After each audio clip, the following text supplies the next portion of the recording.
एक गलती बहुत भारी पड़ जाती है। तो जब कहीं ना कहीं वो फिक्स माइंडसेट पे अटक फिक्स माइंड, लेकिन जो 2 करोड़ कमा सकता है वो 20 करोड़ कमा सकता है, जो 20 करोड़ कर सकता है वो 200 करोड़, जो 200 करोड़ 2000 करोड़। बिल्कुल। आपको कौन इंस्पायर? उनमें रिस्क टेकिंग का एलिमेंट पाया जाता है, रिस्क टेकिंग। बिल्कुल। लीडर वही होता है जो सैक्रिफाइस इसका हम एग्जाम्पल लेते हैं सोशल कॉग्निटिव थ्योरी और एग्जिस्टेंशियल साइकोलॉजी का। सर्वेंट लीडरशिप भी इसी से जुड़ी हुई है। तो कंडीशनिंग थ्योरीज में जो Martin Seligman, J B Watson, Thorndike, Pavlov, Skinner ने दी है, अनलर्न करते हैं सिंप्लिसिटी और Anandam. Welcome to Anandam within इन, जहां हम परफेक्ट होने की कोशिश नहीं करते, बस रियल होने की हिम्मत रखते हैं। आज हमारे साथ हैं एक ऐसे distinguished academician, researcher, mentor and thought leader जिन्होंने लीडरशिप, इमोशनल इंटेलिजेंस और ऑर्गेनाइजेशनल बिहेवियर के क्षेत्र में अपनी एक विशिष्ट पहचान बनाई है।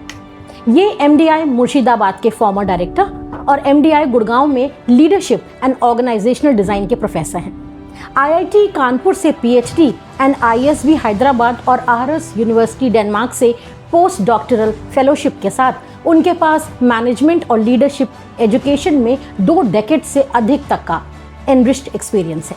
He has trained more than 16,000 senior executives from corporate, defence, government organisations, 75 से अधिक research publications, international teaching exposure, writer of many books और मोस्ट कैरिज्मेटिक लीडर अवार्ड से सम्मानित उनकी जर्नी एक्सीलेंस और इम्पैक्ट का एक अमेजिंग एग्जाम्पल है।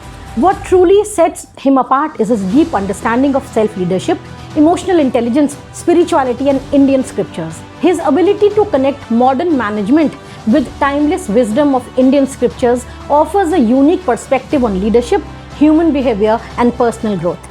Please welcome Professor Dr. Ajay Kumar Jain. आनंदम।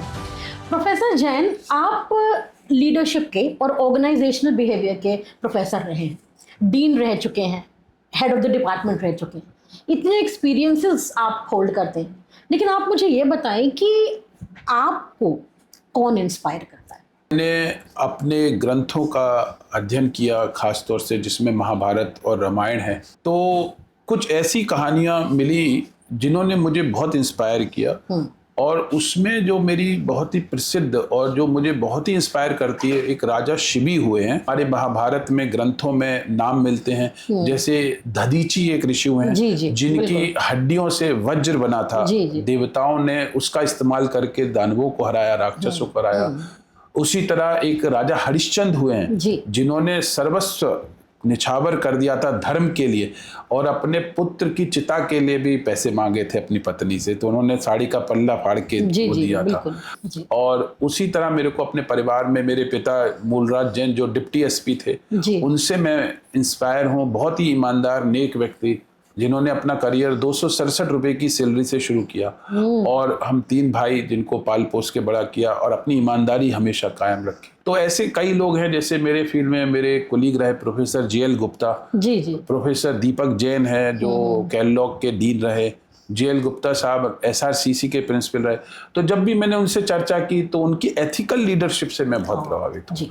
तो मैं केवल उन लोगों को देखता हूँ जो अपने जीवन में एथिकल रहे, ऑनेस्ट रहे और उसके नए स्टैंडर्ड सेट किए। उसी तरह जैसे राजा शिबी ने, मुझे ये लोग बहुत इंस्पायर करते हैं। बहुत अच्छे उदाहरण आपने दिए। अब आपकी इन बातों से, ये जो आपने अभी कहानी बताई और आपने अपने जो रोल मॉडल्स के बारे में बताया, एक चीज़ मुझे समझ में आ रही है।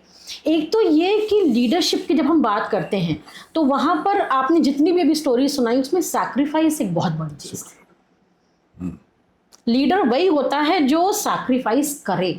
वो लीडर अपने आप में खुद ऐसे चेंजेस लेकर आए जो दूसरों के लिए रोल मॉडल का काम करे, वो खुद एक रोल मॉडल का काम करे। Sacrifice I think is very important. बिल्कुल सही। एंड शायद सर्वेंट लीडरशिप भी इसी से जुड़ी हुई है। बिल्कुल, बहुत अच्छा सवाल है, क्योंकि जब आपने पूछा मुझे कौन इंस्पायर करता है, यदि मेरे को ये लोग इंस्पायर नहीं करते तो मैं कभी लीडरशिप का रोल लूं ही ना। क्योंकि मुझे ये लगता है मेरा इसमें क्या फायदा है। लेकिन जब मैं सोचता हूँ कि नहीं, प्रभु ने मुझे जीवन में इतना कुछ दिया, और यदि किसी लीडरशिप रोल के माध्यम से मैं उस संस्था में, उस जगह पर एक अच्छे परिवर्तन ला सकता हूँ जो कि संस्था के हित में हो, तो वो चीज आपको बड़ी प्रेरणा देती है। लेकिन जब आप किसी बड़े लक्ष्य की प्राप्ति करना चाहते हैं, और लोक संग्रह बोला गया गीता में, जन कल्याण के लिए कुछ, तो आपको अपने पारिवारिक हित और खुद के स्वार्थों से ऊपर आना ही पीछे पर रखना पड़ता है, पीछे छोड़ना। जी बिल्कुल। मेरा भी परिवार था, मैं एमडीआई मुर्शिदाबाद में डायरेक्टर रहा, और जो कि एक थोड़ा सा कठिन लोकेशन है, जैसे अब गुड़गांव और मुर्शिदाबाद में जमीन आसमान का अंतर है, तो वहाँ का माहौल अलग है, वहाँ पर चुनौतियाँ अलग है। और जिस समय में गया, एक अलग चुनौती थी, बच्चों ने कुछ ऐसे इश्यूज क्रिएट किए थे इंस्टीट्यूट में, तो मुझे लगा नहीं, चलो मेरा ही इंस्टीट्यूट है, मेरी पत्नी का सपोर्ट मिला, बच्चे का, लेकिन वो लोग पिछले 1-1.5 साल जब अकेले रहे, मेरा स्वास्थ्य का भी हानि हुई, परिवार की, लेकिन फिर भी मैंने कहा नहीं, जितना मैं कर सकता हूँ उतना जरूर करूंगा। तो सेक्रीफाइस तो लीडरशिप के लिए पहला लेसन है, पहली चीज है। जब तक लीडर खुद सेक्रीफाइस नहीं करेगा, तब तक वो समाज के लिए कोई संदेश नहीं दे सकता, और ये सारे लीडर्स में पाया जाता है। दूसरी बात आपने धर्म की, तो यहाँ पर बहुत लोग आजकल धर्म को रिलीजन समझते हैं, लेकिन यहाँ धर्म मुझे लगता है राइटियसनेस की बात होती है। बिल्कुल, धर्म का मतलब ड्यूटी है, बिल्कुल, जैसे पुत्र धर्म है, पत्नी धर्म है, यानी कि वो ड्यूटीज की बात आप कर रहे हैं जो कि एक लीडर को फुलफिल करनी पड़ती है। बिल्कुल बिल्कुल, जिससे उसकी प्रजा सुखी रहे। बिल्कुल, हर प्रकृति में जो भी वस्तु है उसका एक धर्म है। धर्म क्या है? निहित गुण। बिल्कुल, किसी भी पदार्थ के गुण, क्वालिटीज, हर एक का एक क्वालिटी। मान लीजिए सूरज का गण है, हमें सूरज का गुण है हमें एक रोशनी देना, तो एक ऊर्जा, ये उसका। यदि मान लीजिए थोड़ी देर के लिए सोचिए, सूरज रोशनी देना और ऊर्जा देना बंद कर दे तो पृथ्वी बचेगी।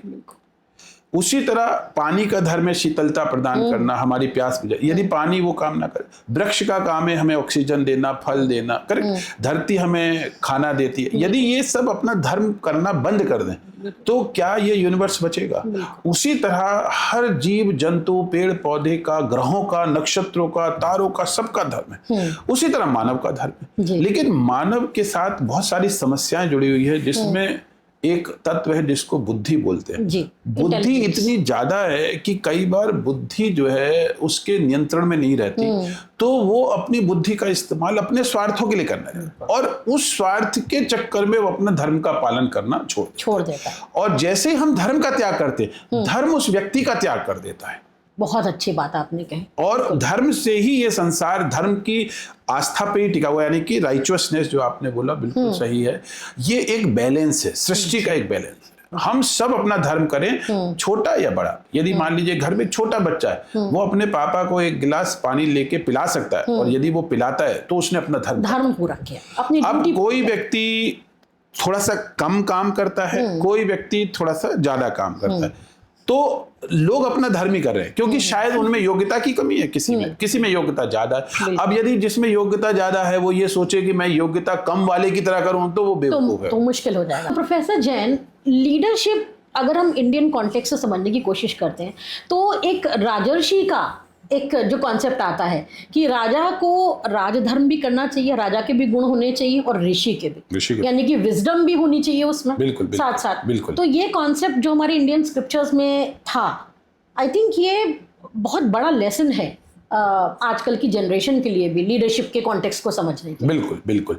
देखिए क्या है कि जो राजऋषि होते थे, जैसे कि उसमें जो बहुत बड़ा नाम लिया जाता है वो ऋषि विश्वामित्र का लिया जाता है। वो राजऋषि ही थे। उनके अपोजिट एक ब्रह्म ऋषि का भी कॉन्सेप्ट है राज ऋषि के, जो कि एक आइडियलिज्म है जी। और वो ऋषि वशिष्ठ थे जी। तो एक ऐसा हम लोगों के लिए शिक्षा दी है हमारे पुराणों ने, महाभारत और रामायण ने, कि यहाँ पे जब हम राजऋषि बोल रहे हैं तो राजऋषि एक तरह से कोई एग्जीक्यूटिव है जी, एक मैनेजर है, एक सीईओ है ना, या एक डायरेक्टर है, या एक वाइस चांसलर है, जो भी एडमिनिस्ट्रेटिव पद पर आसीन है वो राजऋषि है। लेकिन साथ में जैसे आपने बोला, एक राजा में ऋषि के भी गुण होंगे। अब ऋषि के गुण क्या है? ऋषि के गुण में जो सबसे बड़ा गुण जो हमें वशिष्ठ और विश्वामित्र जी की कहानी से मिलता है, वो ये कि सेल्फ कंट्रोल जी। सेल्फ मैनेजमेंट, बिल्कुल बिल्कुल, सेल्फ मोटिवेशन, आप अपने सेल्फ से इंस्पायर होना सीखें। क्यों? क्योंकि जो मैनेजर है या सीईओ है या एक डायरेक्टर या वाइस, उसके लिए चुनौतियां अंतहीन है। जी बिल्कुल। जिन लोगों के लिए आप जिनकी सेवा करेंगे, जिनके लिए काम करेंगे, जिनके लिए अपने धर्म का निर्वाह, कल हो सकता है वही लोग आपके लिए विरोध करें। और ये विरोध राजनीतिक भी होते हैं, बिल्कुल, बहुत सारे ऐसे कारण होते हैं, और आप उस समय संशय में चले जाते हैं कि मैंने गलत क्या किया। तो आपको मार्गदर्शन कौन देगा? आपका सेल्फ कंट्रोल देगा, सेल्फ मोटिवेशन देगा, सेल्फ रेगुलेशन, जो आपके विजडम है। ऐसे में जब आपको ये कहानियां पता है, मान लीजिए विश्वामित्र और वशिष्ठ जी की कहानी, तो आपको लगता है अरे नहीं, पहले उनके साथ भी तो ऐसा हुआ था, दधीची ने भी तो ऐसा किया था, शिबी ने भी, उसमें क्या बड़ी बात है। तो आपके सामने एक स्टैंडर्ड सेट हो जाते हैं। इसलिए रोल मॉडल होना, धर्म का निर्वाह करना और ऐसे ऋषियों से सीखना जिन्होंने एक अलग स्टैंडर्ड सेट किया। प्रोफेसर जैन, हर व्यक्ति में, हर पर्सन में लीडरशिप क्वालिटीज होती है, लीडरशिप, लीडर बनने का गुण होता है। बिल्कुल। लेकिन बहुत सारे लोग हैं जो उस पोटेंशियल को रियलाइज नहीं कर पाते। बिल्कुल। तो कौन सी ऐसी चीजें हैं जो उन्हें इस लीडरशिप पोटेंशियल तक पहुंचने में रुकावट देती? ये जो ताकत है वो हमारे आत्मा की ताकत है, जो हमारे ग्रंथ बोलते हैं। जैसे जैन धर्म में आत्मा जो है मेन तत्व है। फिर से मैं उसी पे आऊंगा, जय जिनेंद्र बोला जाता है, इंद्रियों पर नियंत्रण। मुझे वो गुण चाहिए, सेल्फ कंट्रोल चाहिए, क्योंकि यहाँ पर लीडरशिप की जो ऊर्जा है वो सेल्फ में निहित है। अब लोग क्यों नहीं कर पाते? उसका कारण है कि वो सेल्फ की तरफ जा ही नहीं रहे। बिल्कुल, वो बाहरी संसार की तरफ भटक रहे हैं। अब बाहरी संसार आकर्षित करता है, दुनिया की चमक दमक, दुनिया का पैसा, पद, प्रतिष्ठा, करेक्ट, पत्नी, बच्चे, तो बहुत सारी चीजें आपको अपनी तरफ आकर्षित करती है। क्योंकि गीता में भी इंद्रियों को बेलगाम घोड़े बोला गया है। बिल्कुल, ये जिस भी दिशा में जाते हैं, हमारा शरीर रूपी रथ उस दिशा में चला जाता है। तो हम क्यों नहीं अपने अंदर लीडरशिप पोटेंशियल को रियलाइज करते, जितेंद्रिय क्यों नहीं बन पाते?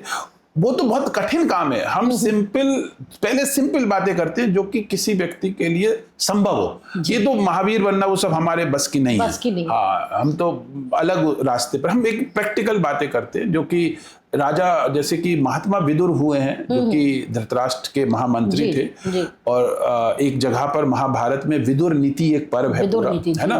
तो महात्मा विदुर राजा धृतराष्ट्र को काफी कुछ ज्ञान दे रहे हैं, और बहुत बढ़िया वो विदुर नीति मैं सभी को रिकमेंड करूंगा कि जरूर अपने जीवन में एक बार पढ़ें।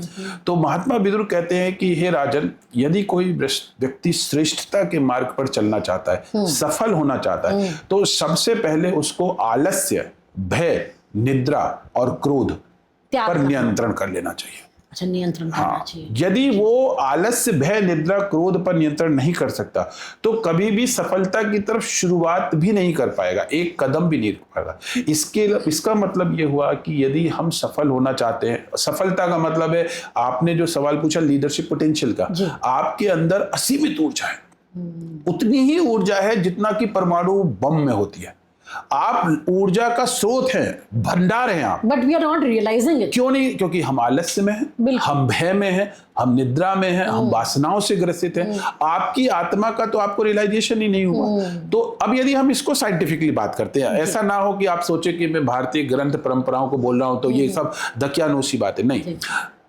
जो बिहेवियरलिज्म है साइकोलॉजी में, जिसको हम क्लासिकल या ऑपरेंट कंडीशनिंग बोलते हैं, तो कंडीशनिंग थियरीज में जो मार्टिन सेलिंगमैन, जेबी वॉटसन, थॉर्नडाइक, पेवलव, स्किनर ने दी है, उसमें वो ये कहते हैं कि दो कारण है जिसकी वजह से इंसान जो है प्रयास नहीं करता, मेहनत नहीं करता, और उन दो कारणों को उन्होंने कंफर्ट और फियर का नाम दिया है। Comfort leads to complacency and fear leads to helplessness.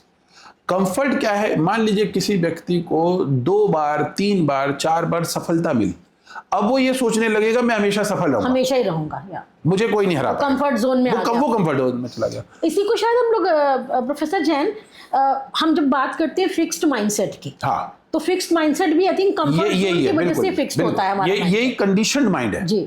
और कंडीशनड माइंड के यही दो फीचर है, कंफर्ट और फियर। अब कंफर्ट क्या चीज होती है, आप इसको समझने का प्रयास करते हैं। देखिए, एक क्रिकेट के सीख सकते हैं, हम क्रिकेट से बहुत कुछ सीख सकते हैं। मान लीजिए एक व्यक्ति है जो बॉलर है या बैट्समैन की बात करते पहले, तो एक बैट्समैन ने मान लीजिए पहली बॉल पे छक्का मार दिया जी, दूसरी बॉल पे भी सिक्सर मार दिया, तीसरी बॉल पे भी सिक्सर मार दिया।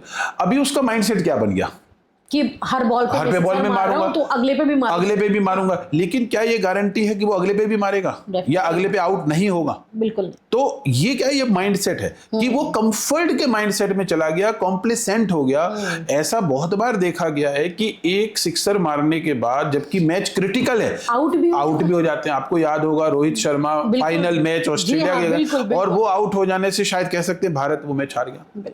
एक गलती बहुत भारी पड़ जाती है जब आप, अच्छा एक बात सोचिए, एक सिक्स मार चुके हैं एक ओवर में, तो पर्याप्त रन दिखते हैं, तो उस समय हमें सावधान होकर चलना चाहिए। इसका मतलब हर सफलता के बाद सावधान हो जाना जरूरी है। That is also leadership.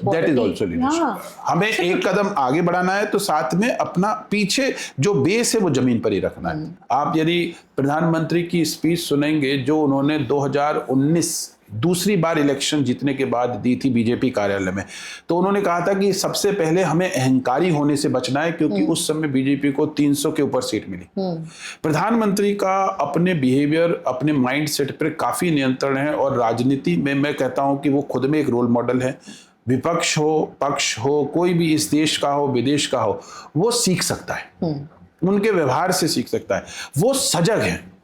तो अहंकार से बचने के लिए जरूरी है हम क्या करें, अवेयरनेस डेवलप करें, अवेयरनेस अपनी सक्सेस के प्रति, अपने फेलियर के प्रति, तो बिल्कुल। तो कंफर्ट क्या है यहाँ पे? कंफर्ट उसके कभी भी ये याद रखिएगा कि हमें अपने अचीवमेंट्स को बहुत ज्यादा महिमा मंडित नहीं करना चाहिए, और अचीवमेंट्स को थोड़ा सा सावधानी से डील करना चाहिए। लेकिन ये माइंड सेट है, कैसे आ जाता है उसको मैं यदि एक और एग्जाम्पल दूं क्रिकेट में, तो आपने देखा होगा कोई प्लेयर 100 रन बना चुका है, 100 रन बनाने के बाद भी आउट होते देखा होगा, 101 रन पे आउट हो गया। बिल्कुल हुआ है, चौका मारा है, छक्का मारा है, क्यों? जिसमें 100 रन बनाने का पोटेंशियल है, तो क्या वो 150 नहीं बना सकता, जबकि मैच की जरूरत भी हो सकती है? तो इसका मतलब है उसने ये सोचा कि मैंने तो अपना स्कोर पूरा कर लिया, अब मेरी तो मैच में, अगले मैच में जगह फिक्स है, मेरा तो जगह। उसने टीम का नहीं सोचा, देश का नहीं सोचा, सिर्फ अपने परफॉर्मेंस का। तो कहीं ना कहीं वो फिक्स माइंडसेट पे अटक गया, ग्रोथ माइंडसेट की टुवर्ड्स वो, या कंट्रीब्यूटिंग माइंडसेट की नहीं सोच रहा है वो। मतलब आप ये सोचिए कि यदि कोई व्यक्ति 100 रन बना सकता है, तो अपनी टीम को जिताने के लिए क्या वो 50 और नहीं बना सकता? लेकिन वो एग्जैक्टली लीडरशिप पोटेंशियल जब आपने बोला, तो इसको समझिए, लीडरशिप पोटेंशियल 100 रन बनाने में नहीं था, लीडरशिप पोटेंशियल 100 रन के बाद शुरू होगा। Absolutely. क्योंकि शुरुआत में तो हम सभी मेहनत कर लेते, जैसे यंग एंटरप्रेन्योर जिन्होंने शायद 1 करोड़ 2 करोड़ कमा लिया हो, 500 करोड़ भी कमा लिया, लेकिन जो 2 करोड़ कमा सकता है वो 20 करोड़ कमा सकता है, जो 20 करोड़ कर सकता है वो 200 करोड़, जो 200 करोड़ 2000 करोड़। बिल्कुल लेकिन कहीं ना कहीं हम कंडीशन और फिक्स माइंडसेट में चले जाते हैं। हमें जिंदगी को एक यात्रा के तौर पे देखना है, ना कि पैसे या सफलता से जोड़ना है। ग्रोथ माइंडसेट की तरफ जाना है। बस मुझे अपने समय, मुझे अपनी ऊर्जा का इस्तेमाल करना है एक समाज के कल्याण में। उसमें मैं 2 करोड़ से करूं या 20 करोड़ से, आप अपने अचीवमेंट पे फक्र करना बंद कर दीजिए। बस आप अमिताभ बच्चन, रजनीकांत, इतने लोगों से भी सीख सकते हो। वो क्यों सेलिब्रिटीज हैं? क्योंकि इतना करके भी वो आपको हम्बल है, और आज भी देखिए लगे हुए हैं। बिल्कुल, ये नहीं कि माय वर्क इज डन, अब मैं आगे नहीं, बिकॉज़ उनका माइंडसेट, क्योंकि उन्होंने वो कंफर्ट से निकल आए हैं। उन्होंने अपने जीवन में कई बार ऐसे जोल्ट देखे हैं, नी जर्क रिएक्शंस देखे हैं कि उनको पता पड़ गया कंफर्ट में जाने के नुकसान कितना होता है। बिल्कुल, एक बार इंसान यदि कंफर्ट में चला गया तो वो हमेशा के लिए अपना को खत्म कर सकता है। आप राजेश खन्ना से सीख सकते हैं, विनोद कांबली से सीख सकते हैं, जो इतने बड़े सेलिब्रिटीज थे। आनंद मूवी उनके नाम पर हिट हुई, अमिताभ बच्चन नोविस थे, लेकिन क्या हुआ राजेश खन्ना के करके? वो अपने को पूरी फिल्म इंडस्ट्री समझने लगे थे। विनोद कांबली जिनमें सचिन के ही बराबर टैलेंट था। तो लीडरशिप पोटेंशियल होना और उसको रियलाइज करना दोनों अलग बात है। इसके लिए इसमें हमें और भी गुण चाहिए। लीडरशिप के कुछ और गुण हैं जो हमें चाहिए। फिर अच्छा, इसी से जुड़ा एक सवाल यहाँ पूछना चाहती हूँ। आजकल आप देखिए यंगस्टर्स ये स्टार्टअप्स की बात बहुत करते हैं। आजकल स्टार्टअप कोई नया उन्होंने किया, शुरुआत में तो बड़ा जोश होता है, लेकिन अक्सर मैंने देखा है स्टार्टअप फेल भी हो जाते हैं। बहुत अच्छा, क्या कुछ हद तक यहाँ पर भी लीडरशिप की बात है, बिल्कुल बिल्कुल जिसकी वजह से ऐसा बिल्कुल होता है। बिल्कुल, बल्कि आपका ये सवाल सही समय पर भी है इस बातचीत में, क्योंकि हम बात कर रहे थे अभी कंडीशनिंग थ्योरी की।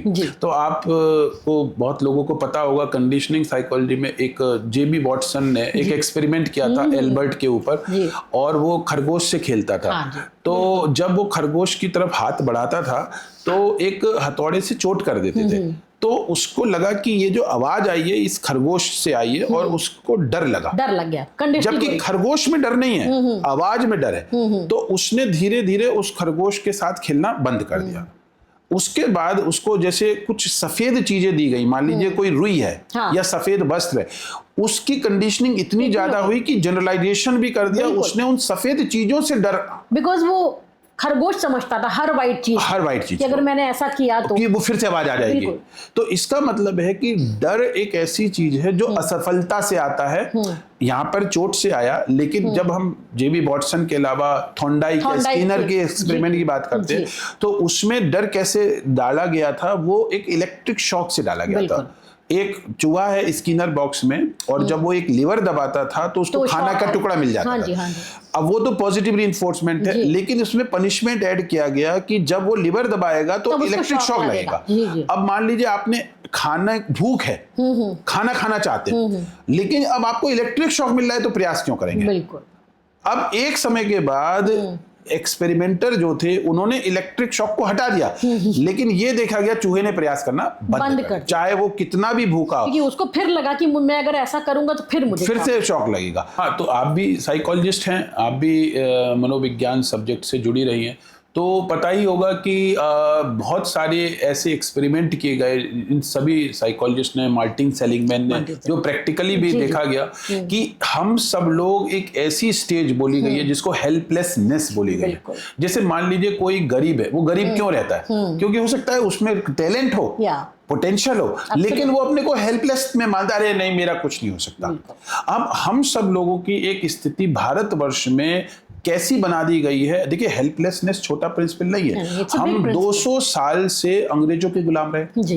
अब हम भी, भारतवर्ष भी काफी समय तक हेल्पलेसनेस की स्थिति में रहा है। आजादी के बाद भी हमने अपने पे, अपनी सभ्यता, अपनी संस्कृति पर कभी फक्र ही नहीं किया, और अपने को ये माना, अरे नहीं हमें अंग्रेजी नहीं आती, अरे हमारे त्वचा का रंग जो है सफेद नहीं है, तो हमें अपने पे फक्र ही नहीं है, और हमें अंग्रेजी मीडियम में पढ़ेंगे तभी हम पढ़े लिखे मान। संस्कृत, हिंदी या हमारे क्षेत्रीय भाषाओं को तो दकियानुसी बना, ये सब हमारी हेल्पलेसनेस की निशानी है। बल्कि प्रोफेसर जैन, हम शायद इसको लर्न्ड हेल्पलेसनेस बोल रहे हैं। लर्न्ड हेल्पलेसनेस ही है। जैसे एक हाथी को जब वो छोटा था उसको रस्सी से बांध दिया गया, बिल्कुल, तो उसने कोशिश करी, एक दो बार वो रस्सी से नहीं छूट पाया, लेकिन जब वही हाथी बड़ा हो गया उसने ये लर्न कर लिया कि अब मैं भाग नहीं सकता। रस्सी वही है, पतली सी रस्सी है, लेकिन हाथी तो बहुत बड़ा हो गया है, पर फिर भी वो उसी से खूंटे से बंधा हो। बिल्कुल बिल्कुल। तो आई थिंक लर्न हेल्पलेसनेस एकदम सही है। बल्कि देखिए, इसकी प्रक्रिया को समझते हैं कि हमने अभी तक दो बातें की। कंडीशन माइंड के दो फीचर हैं, पहला comfort, that leads to complacency, दूसरा है fear, that leads to helplessness. ये दोनों चीजें हम सीखते हैं। पहली चीज आती है जब हमें 2-4 बार सक्सेस मिलती है तो हम प्रयास करना बंद कर देते हैं, क्योंकि हमें लगता है प्रयास करने की जरूरत ही नहीं, क्योंकि हम ऑलरेडी सफल हैं। जैसे स्टार्टअप्स में हो रहा है आजकल। हाँ, कुछ सफलता मिली नहीं कि हमने प्रयास करना कम कर दिया। दूसरा है कि जब हमें सफलता नहीं मिल रही, फेल हो रहे हैं, तो हम इसलिए प्रयास नहीं कर रहे कि प्रयास करने से भी क्या होगा। और ये जो प्रिंसिपल है, इसी को हम लर्न्ड हेल्पलेसनेस बोलते हैं। और ये केवल व्यक्ति पर लागू नहीं होता, बल्कि ये बड़े बड़े देशों पर, बड़ी बड़ी कंपनियों पर, बड़े बड़े सेलिब्रिटीज पर भी लागू होता है। कि मान लीजिए आज आप सभ्यताओं में जाएं तो ग्रीक सभ्यता, रोमन एम्पायर, इटालियन जिसको एम्पायर बोलते हैं या इटली देश बोलते हैं, या भारतवर्ष, आज हमारी ये जो 3-4 देश हैं, 3-4 मुल्क हैं, कंपेयर टू यूरोप और अमेरिका, काफी पीछे रह गए, जबकि ये सभ्यताएं बड़ी थी। बिल्कुल। तो क्यों? क्योंकि वो हेल्पलेसनेस में चले गए, उस समय कंफर्ट में चले गए, अब हेल्पलेसनेस में चले गए। तो कंफर्ट और हेल्पलेसनेस इंटरेक्टिव इफेक्ट भी रखता है। कॉम्प्लेसेंसी में लीड्स टू हेल्पलेसनेस। तो दोनों जुड़े हुए तत्व हैं, लेकिन प्रक्रिया क्या है, इसको समझने की जरूरत है। एक सिंगर की बहुत अच्छी कहानी है, जो कि जो अपने पुट्टापर्थी है, सॉरी ये कहाँ पर इनका शिरडी में साईं बाबा का मंदिर है जी। वहां साईं बाबा के मंदिर के पास वो एक हारमोनियम लेके बैठा रहता था और भजन करता था। अच्छा। बाबा के भजन करता था। आवाज बहुत अच्छी थी, बहुत खूबसूरत आवाज थी। उस जगह पर एक बार मुंबई से कुछ फिल्म स्टार और डायरेक्टर प्रोड्यूसर फिल्म की शूटिंग के लिए आए। उस समय वो गाना गा रहा था, जब वो रेस्ट कर रहे थे तो उसके भक्ति संगीत सुनकर बड़े प्रभावित हुए और उस फिल्म के डायरेक्टर को उसका गाना पसंद आया। उसको ऑफर दिया कि मेरी म्यूजिक कंपनी के लिए क्यों नहीं गाते, तुम्हारी आवाज बहुत अच्छी है। वो बड़ा खुश हुआ, लगता है कि बाबा ने मेरी सुन ली और घर बैठे मुझे नौकरी मिल गई, ऑफर मिल गया। वो मुंबई चला गया, एक एक गाना गाने के 5-5 लाख रुपए कमाने लगा। जो कल तक कुछ नहीं कमा रहा था, शायद चिल्लड़ कमाता था, आज 5 लाख रुपए कमा रहा है। 3 साल उसने बहुत मेहनत की, मुंबई में बड़ा घर ले लिया, गाड़ी ले ली, पूरी दुनिया में एक अच्छे सिंगर के तौर पे भक्ति संगीत के गाने गाता था और मशहूर हो गया। एक बार वो सोचने लगा कि मैं अपने दोस्तों से मिलने वापस जाता हूँ और उनसे मिलने गया।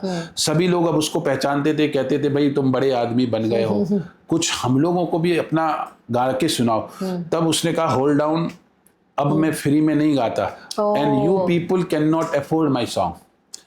कल तक जो टैलेंट नेचुरल था, आज उस पर पैसे की कैप लग चुकी थी। जो गली गली में, मान लीजिए आप बहुत सारे फुटबॉल प्लेयर का नाम लें, जैसे कि पेले है ना, ये वो लोग थे जो गली में खेलते थे। अपने महेंद्र सिंह धोनी जो रांची की गलियों में खेल के बड़े हुए। हमें ये याद रखना है कि टैलेंट कभी पैसे का गुलाम ना बन जाए, टैलेंट परिस्थितियों का गुलाम ना बन जाए। इसीलिए जो कंफर्ट है या फियर है, ये कोई एक दिन या एक साल की अवस्था नहीं है। ये आपको एक क्षण में हिट करेगा और आपका नुकसान करके चला जाएगा। हर क्षण हमें ये अवेयर रखना है, कहीं ऐसा तो नहीं मैं कंफर्ट की वजह से या फियर की वजह से अपनी मेहनत में कमी ला दी हो। यानी कि फेलियर की वजह से हम घबराए ना, और जब सक्सेस मिले तो वो हमारे सिर ना चढ़े। बिल्कुल। तो लीडरशिप में एक गुण ये भी है, जैसे बोला स्व पर नियंत्रण। स्व क्या है? जैसे अपना लालच, बिल्कुल, अपना क्रोध, अपना जो वासनाएं हैं, इच्छाएं हैं, उन पर नियंत्रण करें। हमारी जो जरूरत है देश पूरा कर सकता है। जैसे देश के लोगों के लिए सरकार भी साधन मुहैया करा रही है, रिजर्वेशन भी देती है, लेकिन क्या होता है कि साधन मिलने के बाद हमें चाहिए अब और चाहिए, अब और चाहिए, तो हम लालच में चले जाते हैं। अमीर आदमी और अमीर बनना चाहता है, गरीब आदमी जो गरीब है थोड़ा सा आगे बढ़ता है तो और चाहता है, वो बिना काम के चाहता है जी। तो ऐसा ना हो जाए कि हमारी इच्छाएं खत्म ना हो, इस चक्कर में हम अपने अंदर जो गुण हैं उनको रियलाइज नहीं कर पाते, जिसको आप लीडरशिप पोटेंशियल बोल रहे हैं। जैसे भी हम लोगों ने बात करी लर्न हेल्पलेसनेस पे, but there is a concept also psychologically speaking, unlearning. So we have to unlearn certain things also, अगर हमें आगे बढ़ना है। बिल्कुल। What prevents someone to realize the leadership potential? Yes. जब हमने ये बात कर ली कि यदि हम अपने आलस्य, भय, निद्रा, क्रोध पर कंट्रोल नहीं करेंगे तब तक हम लीडरशिप की तरफ बढ़ ही नहीं पाएंगे। अब मान लीजिए किसी व्यक्ति का आलस्य, भय, निद्रा, क्रोध पर कंट्रोल हो गया, लेकिन क्या वो व्यक्ति लीडर बन गया? नहीं। अभी हम ये नहीं कह सकते वो लीडरशिप पोटेंशियल। अब हम बात करेंगे कि लीडरशिप पोटेंशियल का मायने क्या है, वो कौन से गुण हैं जो कि लीडर में पाए जाते हैं और उसको वो नॉन लीडर और लीडर से फर्क करते हैं, डिफरेंशिएट। बिल्कुल, वो 4 हैं। और जो हम पॉजिटिव साइकोलॉजी एक फील्ड है या सेल्फ लीडरशिप का एक एरिया है, बिल्कुल, वहां से हम वो गुणों की चर्चा कर सकते हैं, या एंटरप्रेन्योरल स्किल्स या एंटरप्रेन्योरशिप, वहां से हम गुणों की चर्चा कर सकते हैं। और वो मेरी नजर में 4 गुण हैं। पहला है, जो लीडर्स होते हैं उनमें रिस्क टेकिंग का एलिमेंट पाया जाता है। रिस्क टेकिंग, बिल्कुल, ये लोग लगातार रिस्क लेते हैं और अपने लक्ष्यों को कठिन बनाते हैं। ये कभी भी कंफर्ट में नहीं जीते। देखिए, कंफर्ट से निकलना है तो हमारे को क्या करना है, जब हमें लक्ष्य की प्राप्ति हो जाए तो हम नए लक्ष्यों को साधने में लग जाएं। वहां पर अनलर्निंग आ जाए, वहां पर अनलर्निंग आ जाएगी। बहुत अच्छा बोला। तो अब यदि हमें रिस्क टेकिंग करनी है तो हमें पुराने माइंडसेट को डीकंडीशन करना पड़ेगा। डीकंडीशन करने के लिए अनलर्निंग करनी पड़ेगी। तो दूसरा गुण है जो कि लीडर्स में पाया जाता है रिस्क टेकिंग के बाद, वो है learning to unlearn. That is very important. हमें नया नहीं सीखना, हमने जो पुराना सीखा है उसको भूलना है। बिल्कुल। अब इसका आप एग्जाम्पल ले सकती है, मान लीजिए प्रधानमंत्री मोदी जो है पहले गुजरात के चीफ मिनिस्टर रहे लगभग 2001 से लेकर 2014 तक।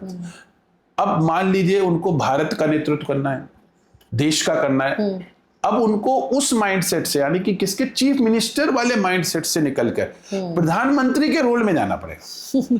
कहने के लिए नेतृत्व करना है, लेकिन एक चीफ मिनिस्टर के माइंडसेट से हम भारत के प्रधानमंत्री नहीं बन सकते। उस समय उनका जो चुनौती थी गुजरात के अंदर थी, अब चुनौती केवल देश के अंदर भी नहीं है बल्कि ग्लोबल है। तो इस माइंडसेट से हमको छोड़ना पड़ेगा, यानी कि लर्निंग टू अनलर्न। अब हमने पहले एग्जाम्पल दिया था, जैसे कि एक दूसरा एग्जाम्पल ले सकते हैं, वो जो बैट्समैन की बात की थी। मान लीजिए बैट्समैन ने 3 बॉल पे 3 छक्के मार चुका है, तो अनलर्न क्या करना है कि हमने 3 छक्के मारे हैं, ये भूल जाओ बेटा। जब वो भूलोगे तब आगे की, शायद तब आगे की 3 बॉल फेस करोगे, आगे के नए ओवर फेस करोगे और फिर अपनी पारी को सुधारोगे। इसी तरह यदि हम बॉलर के पॉइंट ऑफ व्यू से सोचे, जिसकी 3 बॉल पे 3 छक्के लगे, उसको हेल्पलेसनेस से परेशान है। अब यदि मान लीजिए उसकी 3 बॉल बाकी हैं, तो उसको क्या सोचना चाहिए कि मेरी 3 बॉल अभी बाकी हैं, ये नहीं कि 3 बॉल पे छक्के पड़ चुके हैं। वो डिकंडीशन है, वो अनलर्निंग है। हमें ये अनलर्निंग हर क्षण करनी है, हमें हर परिस्थिति में अनलर्न करते रहना है। तो लीडरशिप का माइंडसेट क्या होता है, जैसे कि पहली बात की रिस्क टेकिंग, हमें अपने गोल्स को साधना है और गोल्स को कठिन बनाना है, नई चुनौतियां बनानी है। अब जैसे कभी भी आप देखिए, हमने भारत में रखा है एक लक्ष्य 2047 में विकसित भारत। देखिए लक्ष्य तो है कम से कम, आज से 5 साल पहले या 10 साल पहले तक ऐसा कोई लक्ष्य था भारत के पास? नहीं। चुनौती बहुत कठिन है। अब सवाल लोग यही करते, अरे ये सब गिमिक्स हैं, मोदी जी हैं, कुछ भी बोल देते हैं, बोलते रहते हैं, कुछ नहीं होने वाला। ये माइंडसेट क्या है? ये हेल्पलेसनेस का है। भारतवर्ष में आज भी बहुत बड़ा हिस्सा इस बात को मानता है, नहीं भारत विकसित कभी नहीं हो पाएगा। इस माइंडसेट से तोड़ना है, और इस माइंडसेट को तोड़ने के लिए हमें अपने रिस्क एबिलिटी को बढ़ाना है। अब जैसे कैसे बढ़ रहा है, भारत में आज का युवा नई नई कंपनियां एस्टेब्लिश कर रहा है, जिसको हम यूनिकॉर्न बोलते हैं, बड़े बड़े स्तर पे लेके जा रहा है। करेक्ट। भारत का जो माइंडसेट है आज परिवर्तित हो रहा है। आज हम वापस अपने रूट्स की तरफ जा रहे हैं, भारतीय संस्कृति पे फख्र हो रहा है। आज हम संस्कृत को, इंडियन मैनेजमेंट थॉट को प्रमोट कर रहे हैं। हम क्या कर रहे हैं, रिस्क टेकिंग के साथ साथ अनलर्निंग कर रहे हैं। अनलर्निंग किस चीज की कर रहे हैं? जो अंग्रेजों ने हमारे मन में बसा दिया था, अंग्रेजियत और शरीर में गोरापन, उसको हम श्रेष्ठ मानने लगे थे। उस माइंडसेट को निकलना, हम तोड़कर उसको तोड़कर वो अनलर्निंग जरूरी है। तो हमें अपनी सभ्यता, अपनी संस्कृति पर फख्र करना है, लेकिन वो फख्र तभी कर पाएंगे जब हम अंग्रेजों द्वारा दिए गए माइंडसेट से मुक्ति पा पाएंगे। बिल्कुल। तीसरा जो चीज है लीडरशिप माइंडसेट में, other than risk taking and learning to unlearn, वो है सिंप्लिसिटी। यस। और चौथा है उसमें ऑप्टिमिज्म। सिंप्लिसिटी क्या गुण है? देखिए क्या होता है, ये हम बार बार टू एंड फ्रो जाएंगे, जैसे कंफर्ट और हेल्प, फियर, दो बातें की। कंफर्ट से निकलना है तो हमें रिस्क टेकिंग एबिलिटी बढ़ानी है। मान लीजिए एक कंपनी है जिसने अपना $1 बिलियन होने का लक्ष्य पूरा कर लिया, तो क्या कंपनी बंद कर दें? भाई वो कहेगी नहीं, अब हमने 1 बिलियन कर लिया, अब हम 2 बिलियन करेंगे, आगे बढ़ेंगे। पिछली बार हमने 1 बिलियन करने में 5 साल लगे थे, इस बार हम 2 ही साल में करेंगे। लक्ष्य को हमें सोच समझ के एस्टेब्लिश करना चाहिए, और उसमें सबकी सहभागिता लेंगे तो और भी बढ़िया होगा। लक्ष्य को हमें लोगों के ऊपर थोपना नहीं है, लोगों को इंस्पायर करना है, मोटिवेट करना है। तो रिस्क टेकिंग हो गई कंफर्ट से। उसी तरह अनलर्निंग क्या हुआ कि जो एक माइंडसेट बना था कि मैं फेल हूं, फेलियर ही रहूंगा, या मैं सफल हूं, सफल ही रहूंगा, उन दोनों को अनलर्न करना है। Yes, true. तीसरी बात है सिंप्लिसिटी। सिंप्लिसिटी की जरूरत कब पड़ेगी? ह्यूमिलिटी की। जब कोई व्यक्ति सफल है तो सफलता सर में ना चढ़ जाए, उसके लिए हमें ग्राउंडेड रहना पड़ता है, ह्यूमिलिटी को अपनाना पड़ता है। जैसे मान लीजिए एक बार मैंने सुना था, रजनीकांत साहब यूपी गए और एयरपोर्ट पे कुछ पत्रकारों ने उनसे सवाल पूछा। उस समय उनकी एक मूवी आई थी, जेलर या क्या नाम था, तो उन्होंने पूछा भाई आपकी मूवी बड़ी हिट हो गई है, क्या कहेंगे? कह रहे बस प्रभु की कृपा है। तो बड़े लोग सफलता के पीछे अपनी मेहनत को भी नहीं मानते, किसी चीज को। वो कहते हैं भाई ईश्वर की कृपा है, या मेरे फैंस हैं जिनका प्यार मिलता है। हमें ये मानना ही नहीं है मैं सफल अपने कर्मों से हूं। प्रभु निमित्त है जो मेरे काम को सफलता दे देता है, वरना प्रयास बहुत लोग करते हैं, सफल कोई कोई होता है। बहुत अच्छी बात आपने कही। अभी कुछ दिन पहले मैं ये जो कॉमेडियन हैं सुनील ग्रोवर साहब, उनसे मेरा मिलना हुआ। अच्छा। तो उनसे भी मैंने यही क्वेश्चन पूछा कि आप इतने ज़्यादा सक्सेसफुल कॉमेडियन हैं और इतने अलग अलग वैरायटी ऑफ रोल्स करते हैं, कैसे कर पाते हैं? उनका एक ही जवाब था कि ये मैं नहीं कर रहा हूँ, ये सब ईश्वर करा रहा है। बिल्कुल बिल्कुल तो बिल्कुल। कहीं ना कहीं ये नहीं, और वो बहुत अपनी कला में निपुण है। जी, हम सब उनके बहुत बड़े फैन हैं हम लोग। जी, और खास तौर से जिस तरह से कपिल के शो में वो महिला के रूप में जिस तरह से वो करते हैं तो पूरा घुस जाते हैं। उनको देखकर मुझे लगा कि मैंने कहा आप इतना इन्वॉल्व कैसे होते? तो उनका बस एक ही था कि मैं इसमें मेरा कोई योगदान नहीं है, क्योंकि मेरे साथ भी बहुत लोग कर रहे हैं इस तरह का काम, लेकिन अगर आपको लगता है कि मैं सफल हूं तो वो ऊपर वाले की कृपा। बिल्कुल बिल्कुल। गीता में I think is very important. इसीलिए हम्बल रहना। इसीलिए जो भी सफल व्यक्ति है, आप आगे जब भी पॉडकास्ट करें उनसे ये जरूर पूछे कि आपकी सफलता का, तो आपको मिलेगा कि कहीं ना कहीं वो स्पिरिचुअल ओरिएंटेशन ही होगा। गीता में भी हम सबको ये बोला गया है कि हम सब लोग निमित्त हैं जी। ईश्वर के मकसद में हम निमित्त हैं। हम खुद कुछ नहीं करते, ईश्वर जिससे कराना होता है करा ले जाता है। मान लीजिए आप एक बात सोचिए कि पांडव तो 5 थे, भगवान कृष्ण ने अर्जुन का ही क्यों चुनाव किया? अर्जुन के ही रथ पे क्यों बैठे? क्योंकि भगवान कृष्ण उसको ही चुनते हैं जो मोल्ड किया जा सकता है, हाँ। जिसको सिखाया जा सकता है। इसीलिए हमने बात की रिस्क टेकिंग और लर्निंग टू अनलर्न की या सिंप्लिसिटी की। यदि आप अपने व्यक्तित्व में लीडरशिप के गुणों को धारण करते हैं तो ईश्वर आपके साथ आके खड़ा हो जाएगा। जब भगवान कृष्ण ने दुर्योधन से कहा कि तुम्हें मेरी चतुरंगिनी सेना चाहिए कि मैं तुम्हारे तरफ आ जाऊं, दुर्योधन की चॉइस थी चतुरंगिनी सेना। लेकिन जब यही सवाल अर्जुन से पूछा गया तो अर्जुन ने कहा कि मुझे तो कृष्ण ही चाहिए, एंड रेस्ट इज हिस्ट्री। बिल्कुल बिल्कुल। लेकिन सवाल ये होता है कि अर्जुन को कृष्ण क्यों चाहिए और कृष्ण को अर्जुन क्यों चाहिए? बिल्कुल, क्योंकि भगवान कोई भी काम आपके जीवन में खुद से करने नहीं आएगा। वो तो आपको सिर्फ काम करने की प्रेरणा देगा, दिशा देगा, ऊर्जा देगा। जब आप हार रहे होगे, परेशान होगे तो किसी फॉर्म में आके नीचे से हाथ लगा देगा। तो अर्जुन के चुनाव के पीछे 1-2 कारण हमें समझने पड़ेंगे जिन गुणों का विकास आप अपने अंदर कर सकते हैं। जी, जी। अर्जुन का जो सबसे बड़ा गुण है वो है उसका करुणामयी स्वभाव। भगवान किसको चुनता है? जिसके अंदर एम्पैथी होती है, दिल पसीज जाता है। अब आप देखिए कि अर्जुन में करुणा क्यों है और कैसे है। महाभारत के युद्ध में जब अभिमन्यु को मार दिया तो अर्जुन का क्रोध पराकाष्ठा पर है और अर्जुन ने प्रतिज्ञा ली है कि यदि मैं अभिमन्यु के वध करने वाले को यानी कि जयद्रथ को नहीं मार पाता तो अगले दिन मैं चिता में भस्म हो जाऊंगा। अब आप ये देखिए कि एक पिता के तौर पे अपने पुत्र के वध का बदला लेने उतरा है आज युद्ध में। उसका तो दिमाग बेकाबू हो जाना चाहिए और अब जो सामने आए वो मर जाना चाहिए। लेकिन महाभारत इस मामले में स्पष्टता कहती है कि अर्जुन इस तरह से तीर चलाते हैं कि जो जमीन की तरफ मारते हैं और वो केवल इस तरह से रास्ता ढूंढ रहे हैं कि जयद्रथ कहाँ है। वो किसी आम सैनिक को या आम व्यक्ति को मारने की इच्छा नहीं है, उनका टारगेट है सिर्फ और सिर्फ जयद्रथ। क्योंकि अर्जुन के मन में करुणा है। I think this is a big leadership lesson. बिल्कुल। और आप ये देखिए कि यदि थोड़ी देर के लिए करुणा क्या चीज है, करुणा कोई एम्पैथी नहीं है। वेस्टर्न वर्ल्ड में एम्पैथी बोलते हैं लेकिन करुणा बहुत व्यापक है। करुणा में मतलब ऐसे मान के चलिए कि हम अपने को और दूसरों को अलग समझते ही नहीं है। सेल्फ और अदर का डिफरेंस ही खत्म हो जाता है। दूसरा मेरा ही एक्सटेंशन है, बस यही इंडियन थॉट में। ये इंडियन थॉट बिल्कुल। सेल्फ और अदर में कोई फर्क नहीं है। जिस तरह एक पुत्र अपनी माँ का ही एक्सटेंशन है तो पुत्र और माँ में कोई फर्क नहीं है, उसी तरह एक व्यक्ति मानव प्रभु का ही एक्सटेंशन है। क्योंकि जो आपके अंदर आत्मा है वो ईश्वर की ही, परमात्मा का ही अंश है। तो ईश्वर और मानव में फर्क है ही नहीं। तो आपके अंदर यदि करुणा नहीं है तो सवाल उठना चाहिए। करुणा तो सदा ही होनी चाहिए, क्योंकि यदि आप थोड़ी देर के लिए सोचिए कि यदि करुणा ना हो तो करुणा माइनस पुलिस ऑफिसर यदि पुलिस ऑफिसर्स में एक करुणा को निकाल दे, बिल्कुल इक्वल टू आतंकवादी। बिल्कुल। आप ये सोचिए कि पुलिस वाले के हाथ में गन है तो आप सुरक्षित महसूस करते हैं, क्योंकि आपको पता है वो अपने धर्म का पालन कर रहा है, उसके अंदर करुणा है नागरिकों के लिए। लेकिन यदि आतंकवादी के गन दिखेगी हाथ में तो लोग डरे डरे भागेंगे, अपनी जान को बचाएंगे। गन तो दोनों के हाथ में। तो this is what differentiates correct people. और ईश्वर किसके साथ जाएगा? जिसके अंदर करुणा होगी।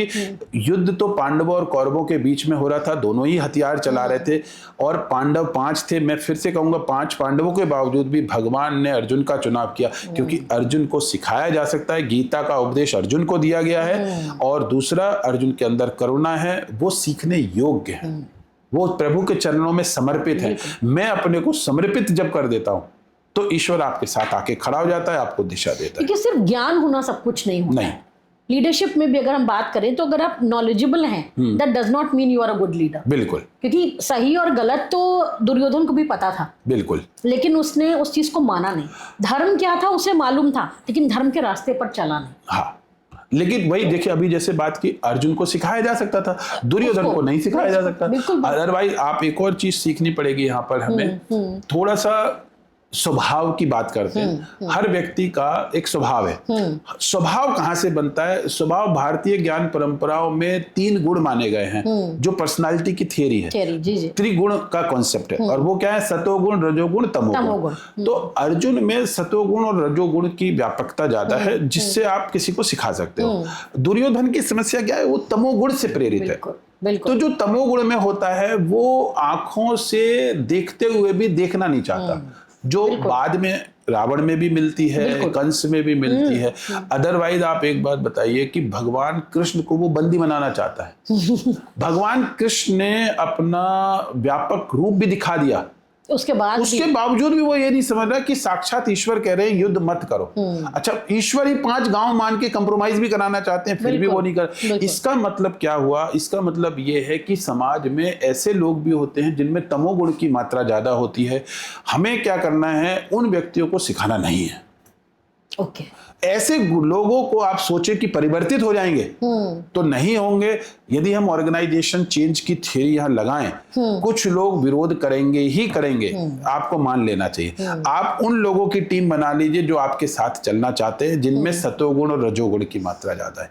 अदरवाइज भगवान राम रावण से अपनी ही पत्नी मांग रहे थे, उसकी नहीं मांग रहे थे। वो कहते नहीं देंगे।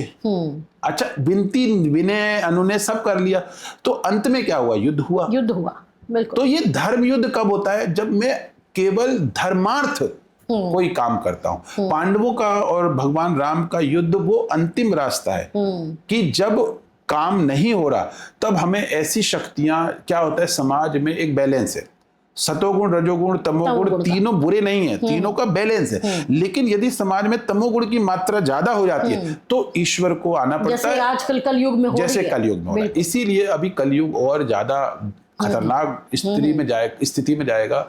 और यहां तक बोला गया है जो गंगा बह रही है, गंगा पूरी तरह सूख जाएगी। और वो वास्तव में कलयुग की बिल्कुल पतन का कारण बनेगा। और उस समय भगवान का कल की अवतार होगा, और फिर उसमें भगवान हनुमान, परशुराम ये भी साथ आएंगे, मिलके काम करेंगे। तो ईश्वर कब आता है? या अब यहाँ पे थोड़ी देर के लिए भूल जाइए कि ईश्वर जी। हम अपने आसपास की बात करते हैं। कोई कंपनी में मान लीजिए करप्शन ज्यादा हो गया जी। किसी कंपनी में ऐसी स्थिति पहुंच चुकी है जब कंपनी डूबने वाली है, तो हमें एक ऐसे लीडर की जरूरत पड़ती है जो सतोगुण से प्रेरित हो। बिल्कुल।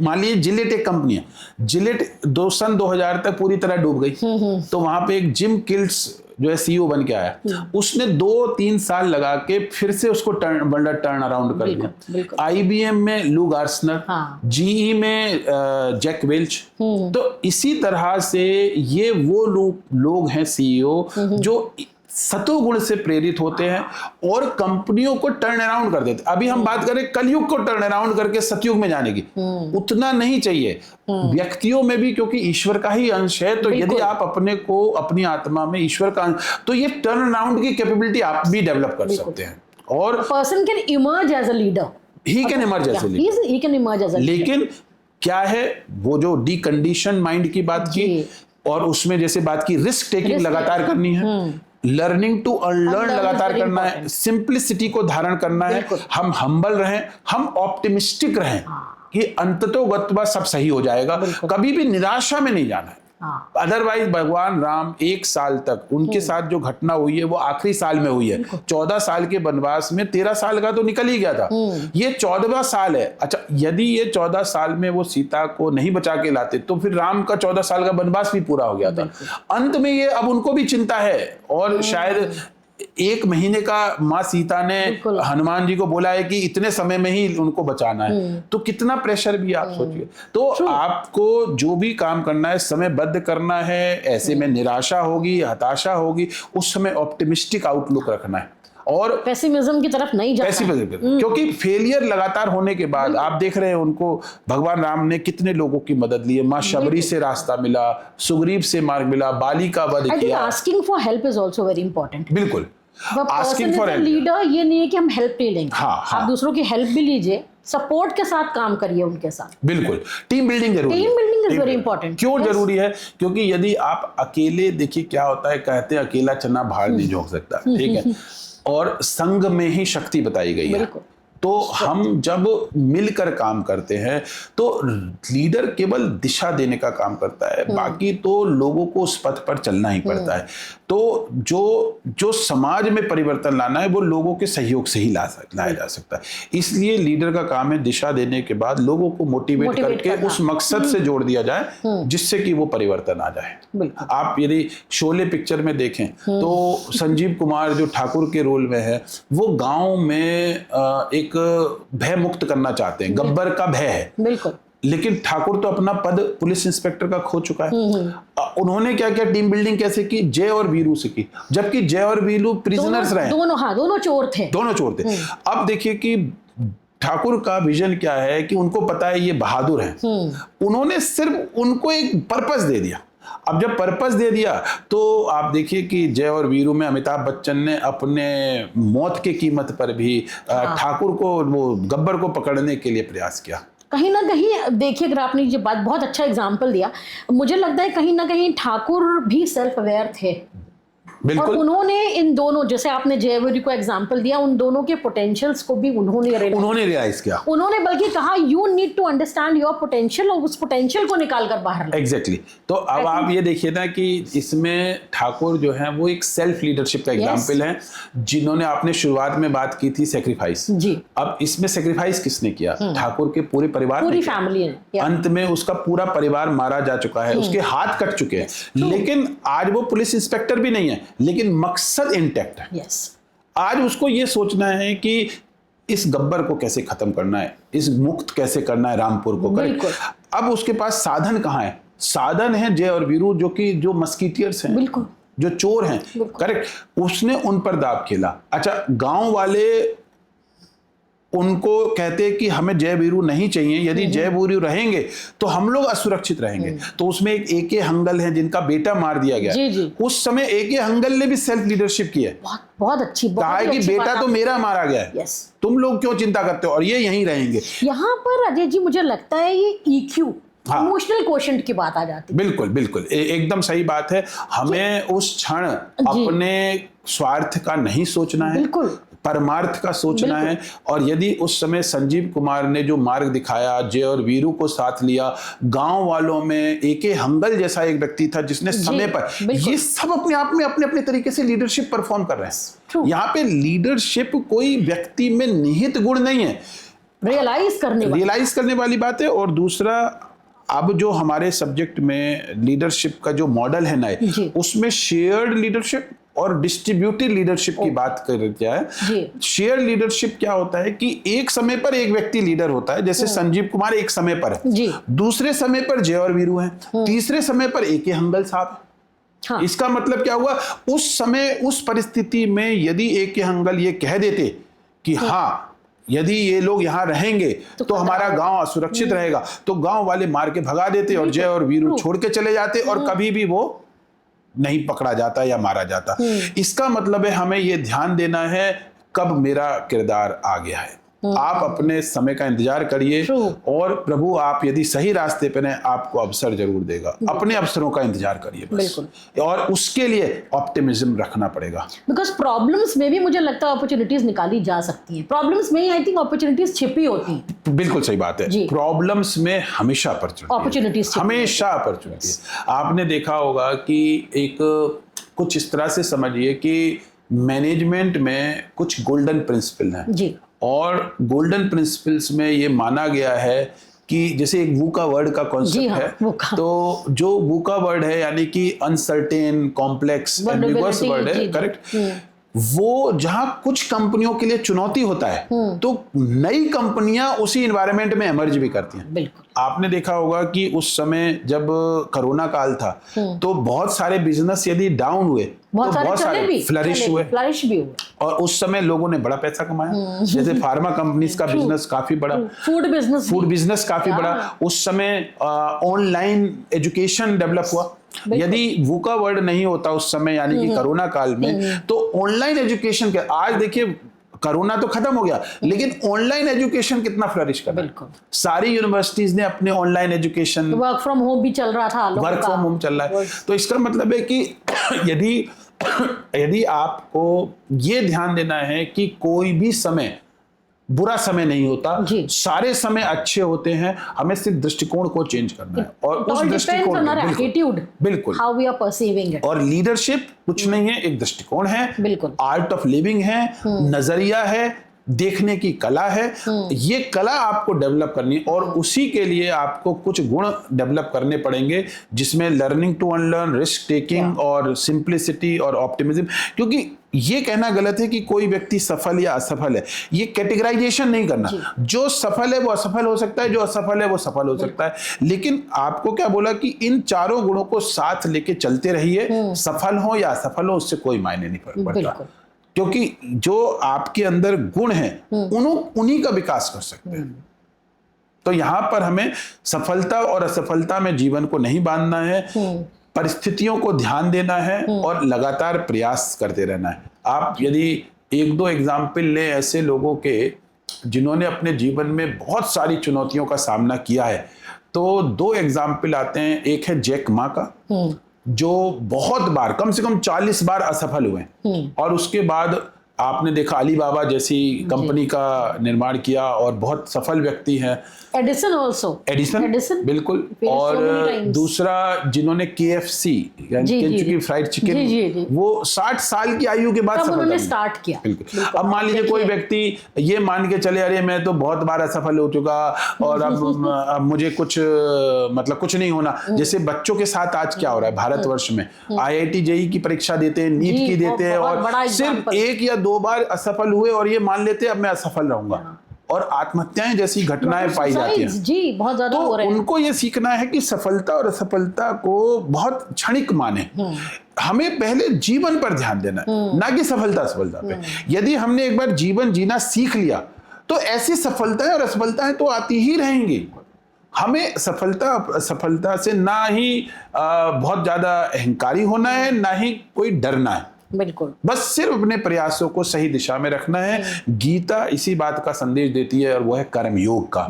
कर्मयोगी बनना है हमें। तो यदि हर बच्चा, इस देश का हर नागरिक सिर्फ अपना योगदान दे, कर्मयोगी बने, अपने अपने तरीके से कर्म करे, जो जिस लायक वो है, बिल्कुल वो कर्म करे। तो कर्मयोगी बनने से क्या होगा, हमारा जो गोल है विकसित भारत का, जिसको हम 2047 में कह रहे नहीं, वो तो 2037 में ही आ जाएगा। आज से 10 सालों बाद हम विकसित भारत बन जाएंगे।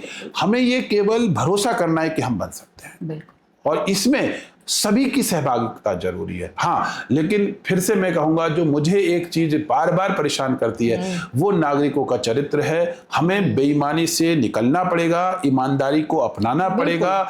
जब तक इस देश के लोग ईमानदार नहीं होंगे तब तक हम विकसित नहीं बनेंगे। मेरा खुद का अनुभव है, डेनमार्क में मैं 2 साल रहा, 15 साल मैंने वहां पर टीचिंग की है, पिछले करीब 14-15 साल पढ़ाया आरुस यूनिवर्सिटी में डेनमार्क में। मैंने ये देखा है कि डेनमार्क के लोगों में एक चीज अच्छी लगी, ईमानदारी का तत्व काफी ज्यादा है। हम उन छोटे देशों से जिनको हम स्कैंडिनेवियन कंट्री बोलते हैं, नॉर्वे, फिनलैंड, डेनमार्क, है ना, यहाँ पर ईमानदारी का तत्व ज्यादा है। मैं ये नहीं कहता कि वहां पे बेईमानी नहीं होती होगी, लेकिन हमने क्या बोला कि हमारे यहाँ तमोगुण की प्रवृत्तियां ज्यादा हैं आज, राइट। हमें उनको कम करना है। जैसे लीडरशिप की जब हम बात करते हैं तो ट्रस्ट की जब हम बात करते हैं कि लीडरशिप में ट्रस्ट होना चाहिए हम लोगों को, तो ये ट्रस्ट बिल्डिंग यहीं से शुरू होगी। अगर लीडर ईमानदार है, एकदम सही बोला, तो ट्रस्ट बिल्डिंग आसान हो जाएगी। देखिए जैसे सबसे पहले हमने बात की खुद रोल मॉडल बने। जैसे देखिए भारतवर्ष में ही नहीं, विदेशों में आपने देखा होगा ऐसी कंपनी के सीईओ बने जब उन्होंने परिवर्तन शुरू किया। जैसे क्रिसलर डिमलर क्रिसलर एक कंपनी है, तो उन्होंने कहा मेरे ख्याल से जो उनके सीईओ थे कि उन्होंने ₹1 सैलरी ली। करेक्ट। ऐसे बहुत सारे लोग हैं जिन्होंने अपना सारा पैसा फिलोंथ्रोपिक पर्पस के लिए दान कर दिया। जैसे कि मार्क जुकरबर्ग है, मान लीजिए रतन टाटा साहब हैं, नारायण मूर्ति, आनंद महिंद्रा। तो ये वो रोल मॉडल है। उन्होंने कहा कि भाई हमें पैसे की जरूरत नहीं है, हम ये कहते हैं कि पैसे की जरूरत ऐसे भी लोग मिलेंगे जो गरीब है और वो कहेगा मुझे तो भगवान का दिया इतना है, मैं तो संतुष्ट हूं। अमीर बनने से पैसे की जरूरत भी पूरी हो सकती है और गरीब रहने से भी पैसे की जरूरत पूरी हो सकती है, बट कंटेंटमेंट होना चाहिए जिसका आपका जो आनंदम है वो यहां से पूरा होता है। पहले हम अपने आनंदम की स्थिति में आ पाए और फिर जब हम अपने में आनंदम, तब हम परहित की सोच पाएंगे, समाज की सोच पाएंगे, देश की सोच पाएंगे। बाकी देखा जाए तो आज की डेट में भारत एक अच्छी इकोनॉमी है, ग्रोथ हुआ है, लोगों की सैलरीज भी बढ़ी हैं, लेकिन फिर भी यहाँ का इंसान संतुष्टि की तरफ नहीं बढ़ रहा है। हमें अपनी संतुष्टि पे काम खुद ही करना पड़ेगा। इसके लिए कोई बाहर से नहीं आएगा कि आपको संतुष्ट करे। आप ये देखिए कि पहले से आप ज्यादा बेहतर हैं, उससे संतुष्ट हो जाइए और आगे और बढ़ सकते हैं। मैं खुद जैन धर्म से आता हूं और हमारे धर्म में ज्यादातर लोग बिजनेसमैन हैं, तो मैं ये नहीं कहता कि आपकी जो स्थिति है उससे संतुष्ट हो जाइए, प्रयास लगातार करिए, लेकिन जितना अभी है उसमें खूब संतुष्ट रहिए, प्रसन्न रहिए, और जितना प्रसन्न रहेंगे तो उतना ज्यादा आप हासिल कर पाएंगे। एक असंतुष्ट मन ना समाज का कर सकता, ना खुद का, ना परिवार का। तो संतुष्टि, आनंदम, ये बहुत जरूरी स्थिति है ह्यूमन माइंड के लिए। यहीं पर इंसान की सेल्फ अवेयरनेस काम, इसके लिए सेल्फ अवेयरनेस होना जरूरी है। प्रोफेसर जैन, हमें ये बताएं कि हम अपने अंदर लीडरशिप पोटेंशियल को कैसे जागृत करें, जो हमें लगता है कहीं ना कहीं वो हमारे अंदर सोई हुई अवस्था में पड़ा रहता है। बिल्कुल। या आप कह लें कि स्ट्रैटेजीज ऑफ सेल्फ लीडरशिप आपके हिसाब से क्या हो? जी देखिए, अभी तक हमारी इस चर्चा में हमने 2 बड़ी बातों पर फोकस किया था। पहला सवाल था कि हर व्यक्ति के अंदर लीडरशिप पोटेंशियल है, लेकिन वो उसको रियलाइज नहीं कर पाता। उसका कारण हमने किस में देखा? 2 शब्दों में। एक, या तो सफल व्यक्ति कंफर्ट में चला जाता है, या कोई व्यक्ति जो फेल्ड होता है वो हेल्पलेसनेस या फियर की अवस्था में चला जाता है। तो इसका मतलब ये है कि सबसे पहले हमें कंफर्ट और फियर, इन दोनों से मुक्ति चाहिए। बिल्कुल। ये इसको ऐसे समझिएगा, मान लीजिए आपको थोड़ा सा जुकाम भी होता है या थोड़ा सा बुखार भी होता है, तो आप दवा ले लेते हो, लेकिन मेरी नजर में कंफर्ट और फियर कैंसर से ज्यादा खतरनाक बीमारी है, क्योंकि ये इंसान की ऊर्जा का उपयोग करने नहीं देता। आप बने हैं बड़े बड़े कामों के लिए, लेकिन कंफर्ट और फियर की वजह से आप अपने अंदर की ऊर्जा का सही इस्तेमाल नहीं कर पाते। इसका भी तो कोई इलाज होना चाहिए। एनर्जी चैनलाइज नहीं हो पा रही। एनर्जी चैनलाइज, तो इसका क्या इलाज है? उसके लिए हमें स्ट्रेटजीज फॉर सेल्फ लीडरशिप की बात करनी पड़ेगी। दूसरा हमने सवाल किया था लीडरशिप का एक माइंडसेट क्या होता है जो कि नॉन लीडर से फर्क करता है। वो है जैसे risk taking, learning to unlearn, simplicity और ऑप्टिमिज्म। यदि आप किसी भी सफल व्यक्ति को, सफल कंपनी को देखेंगे तो आपको ये मिलेगा कि उनमें वो चारों तत्व हैं, यानी कि रिस्क टेकिंग करते हैं, अनलर्न करते हैं, सिंप्लिसिटी और ऑप्टिमिज्म। इन पर हमें इनको धारण कर लेना है। अब सवाल ये उठता है कि कंफर्ट और फियर से निकल के हम रिस्क टेकिंग या अनलर्निंग या सिंप्लिसिटी की तरफ कैसे जाए। उसके लिए हमें कुछ स्ट्रेटेजी चाहिए, और वो अब हम बात करेंगे। हमें अपने जीवन की यात्रा को थोड़ा सा 90 डिग्री फर्क करना पड़ेगा, अब अलग दिशा हासिल करनी पड़ेगी। शुरुआत के लिए हमें कुछ सबसे पहले एक मनोविज्ञान में कॉन्सेप्ट है जिसको हम एग्जिस्टेंशियल साइकोलॉजी बोलते हैं। एग्जिस्टेंशियल साइकोलॉजी, कुछ थ्योरी है, जैसे सोशल कॉग्निटिव थ्योरी है एल्बर्ट बेंडूरा की, वहां से हम कुछ थोड़ी सी ज्ञान लेके आते हैं। एल्बर्ट बेंडूरा की थ्योरी है सोशल कॉग्निटिव थ्योरी, और वो ये कहती है कि human behaviour is a function of personality into environment. तो इन्वायरमेंट जो होता है वो इंसान को केवल स्टिमुलेशन का काम तो कर सकता है, लेकिन मोटिवेट नहीं कर सकता। बिल्कुल। मोटिवेशन जो है इंसान की पर्सनालिटी में खुद छिपा हुआ है, जैसे हमने बात की आत्म तत्व की। जी जी, करेक्ट। इसका अब हम एग्जाम्पल लेते हैं सोशल कॉग्निटिव थ्योरी और एग्जिस्टेंशियल साइकोलॉजी का, और जो मैं पहला प्रपोजल यहाँ आपके साथ शेयर कर रहा हूँ, स्ट्रेटजीज फॉर सेल्फ, वो है मीनिंग और पर्पस जी। उसको समझने के लिए मैंने आपसे दो थ्योरी डिस्कस कर रहा हूँ, सोशल कॉग्निटिव थ्योरी और existential psychology. Social cognitive theory के मुताबिक human behaviour is a function of personality into environment, P into E। Environment क्या चीज होती है, देखिए इसको समझते हैं। अभी एग्जाम्पल लेते हैं, 3-4 बल्कि ले सकते हैं। महात्मा गांधी का ले सकते हैं, दशरथ मांझी का ले सकते हैं। उसकी पत्नी का देहांत हो गया था और उसके गांव से शहर की दूरी लगभग 55 किलोमीटर थी, और उसने ये सोचा कि मेरी पत्नी बिना चिकित्सा के मर गई, तो कैसे यदि ऐसा दूसरों के साथ ना हो, तो उसने छेनी और हथौड़ी के माध्यम से एक पहाड़ था उसको तोड़ के रास्ता बनाया, जिससे वो दूरी 55 किलोमीटर की केवल 15 किलोमीटर रह गई।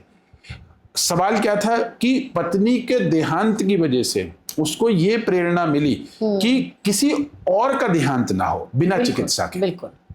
तो इसका मतलब क्या हुआ कि पत्नी का देहांत तो बहुतों की हुआ होगा, लेकिन हर आदमी मांझी की तरह नहीं बनता है ना। और वो पहाड़ भी सभी के लिए था, पहाड़ सभी के लिए था। और यहाँ पर पहाड़ सिंबॉलिक है, मतलब जीवन के और दिशाओं में हम काम कर सकते हैं। लेकिन पत्नी के देहांत से हर आदमी को प्रेरणा मिली हो ऐसा नहीं है। बिल्कुल। कबीर की बात करते हैं, मूवी में कबीर को देशद्रोही बोला गया, गद्दार बोला, चक दे इंडिया। करेक्ट। चाहे तो कबीर को देशद्रोही बन सकता है, कबीर आतंकवादी बन सकता है, कबीर देश का दुश्मन बन सकता है, लेकिन कबीर ने मार्ग क्या चुना, एक ऐसी टीम को कोच करने का, एक गाइड करने का जिससे कोई उम्मीद नहीं है, होपलेस टीम। और कबीर का दोस्त बोलता है कि Kabir, it is simply A graveyard, तुम अपना करियर ऑलरेडी खराब कर चुके हो, अब और मत करो। तो कबीर कहता है ऐसी ही तो टीम मुझे चाहिए। इसका मतलब ये है कि देखिए लीडरशिप गुण क्या हुआ, निराशा में आशा ढूंढना, बिल्कुल, अभाव में अपॉर्चुनिटी ढूंढना, परेशानियों में आपको अपॉर्चुनिटी आपको। इसका मतलब लीडरशिप क्या हुई, इन तीनों गुणों में आप देखें, तीनों एग्जाम्पल में, यानी कि गांधी, मांझी, कबीर, इन्होंने जीवन में एक पेन महसूस किया है, सफरिंग। तो आप लीडरशिप क्या हुई, लीडरशिप ये हुई कि यहां आप अपने दुखों में, अपनी परेशानियों में किसी बड़े मकसद की तलाश कर लीजिए। यहाँ पर प्रोफेसर अजय, मैं एक छोटे से 2 लाइनें मैंने कभी लिखी थी, कि हमारा कॉन्वर्सेशन ये हो रहा है कि प्रॉब्लम्स के बीच में ही हमें अपॉर्चुनिटीज मिलती हैं, परेशानियों के बीच में ही हमको अपॉर्चुनिटीज नहीं निकालनी पड़ती हैं, कि घिर के बाधाओं में ही हल देता है दिखाई, घिर के बाधाओं में ही हल देता है दिखाई, युद्ध के मध्य ही श्री कृष्ण ने गीता सुनाई। बहुत अच्छा। तो जो आपने ये बात कही कि बिल्कुल सही है कि प्रॉब्लम्स सबके साथ होती हैं, बिल्कुल, लेकिन हम उनमें से निकाल क्या पाते हैं, बिल्कुल। तो सॉल्यूशन क्या देते हैं, तो आप जो हमारे एग्जाम्पल हैं, आप देखिए इसको एक्सटेंड भी कर सकते हैं, केवल दुनिया के बहुत सारे लोगों की बात कर सकते हैं। गांधी हैं, मांझी हैं, कबीर हमने मूवी से एग्जाम्पल दिया, और वो भी असली एग्जाम्पल है, क्योंकि ये मिस्टर नेगी के नाम पर ये पिक्चर बनी। आप मंडेला साहब देख लीजिए, आप मार्टिन लूथर किंग देख लीजिए, आंग सांग सूकी हैं, मोहम्मद अली हैं, जिन्होंने अपने जीवन में बहुत डिस्क्रिमिनेशन झेला है। उसके बाद जो उन्होंने किया वो अपने लिए नहीं किया, समाज के लिए। तो हम लीडरशिप को यहाँ कैसे डिफाइन कर सकते हैं, लीडरशिप यानी अभाव या तनाव में अपना प्रभाव छोड़ देना। बहुत अच्छी बात। अभाव और तनाव में अपना प्रभाव छोड़ देना, वही नेतृत्व है। यानी कि जो नेतृत्व के लिए फर्टाइल लैंड है, वो अभाव और तनाव है। हमें अपॉर्चुनिटीज में, देखिए एक बात थोड़ी देर के लिए सोचिए, गांधी हैं क्योंकि भारत गुलाम है, यदि मांझी हैं क्योंकि वहां एक पहाड़ है, बिल्कुल, सरकार ने वहां पर, हाँ मुसीबतें, यदि बिहार सरकार ने पहाड़ तोड़ के जन कल्याण में पहले से रास्ता बना लिया होता तो मांझी का क्या वजूद है? बिल्कुल। भारत कभी गुलाम ही नहीं है, वो कभी गुलामी नहीं होता और हमेशा से आजाद होता, अंग्रेजों का गुलाम नहीं होता, तो गांधी क्या करेंगे? भारत यदि पहले से ही एक विकसित हो तो उसमें फिर मोदी जी का क्या रोल है? मोदी जी का रोल है भारत को विकसित बनाना, यही तो लीडरशिप है। यानी कि हम अपनी परिस्थितियों में ये देखें अपॉर्चुनिटीज टू कंट्रीब्यूट। अब मान लीजिए कोई ऑलरेडी विकसित है, हाँ, तब उसके लिए वहां के लीडरशिप के लिए क्या, एक हम यदि ईमानदार कंट्री तो ईमानदार बने रहें और हम अपनी इकोनॉमी को आगे बढ़ाएं और हम ये देखें कि हमारा देश दूसरे मुल्कों की सेवा कैसे कर सकता है। Take one step beyond. Bharat वो कंट्री है जिन्होंने हमेशा वसुधैव कुटुंबकम को माना है। भारत खुद में एक अस्तित्व की खोज है। भारत कोई मुल्क नहीं है, भारत एक सिविलाइजेशन है, एक भारत एक माइंडसेट है। आपने देखा हो कोरोना में हमने इंजेक्शन जब बनाया है ना कोविड का, तो खुद को पहले नहीं लगाया, दूसरे देशों को भी बांटा, शेयर किया। बिल्कुल। अतिथि देवो भव, सर्वे भवन्तु सुखिनः। भारत ने उन मूल्यों को जिया है, इंक्लूसिवनेस। तो इसका मतलब क्या है? भारत खुद में अपने अस्तित्व की तलाश में है। आज भारत भी एक दिशा में विकसित हो रहा है। अभी उसको करीब और शायद 20 साल 30 साल 40 साल का टाइम लग जाए। उसी तरह व्यक्ति के जीवन में जब हम इन एग्जाम्पल की बात करते हैं, गांधी, मांझी, कबीर की, तो इनकी परेशानियों ने इनके जीवन को एक मकसद दिया। बिल्कुल। जो हम एग्जिस्टेंशियल साइकोलॉजी से कनेक्ट कर सकते हैं।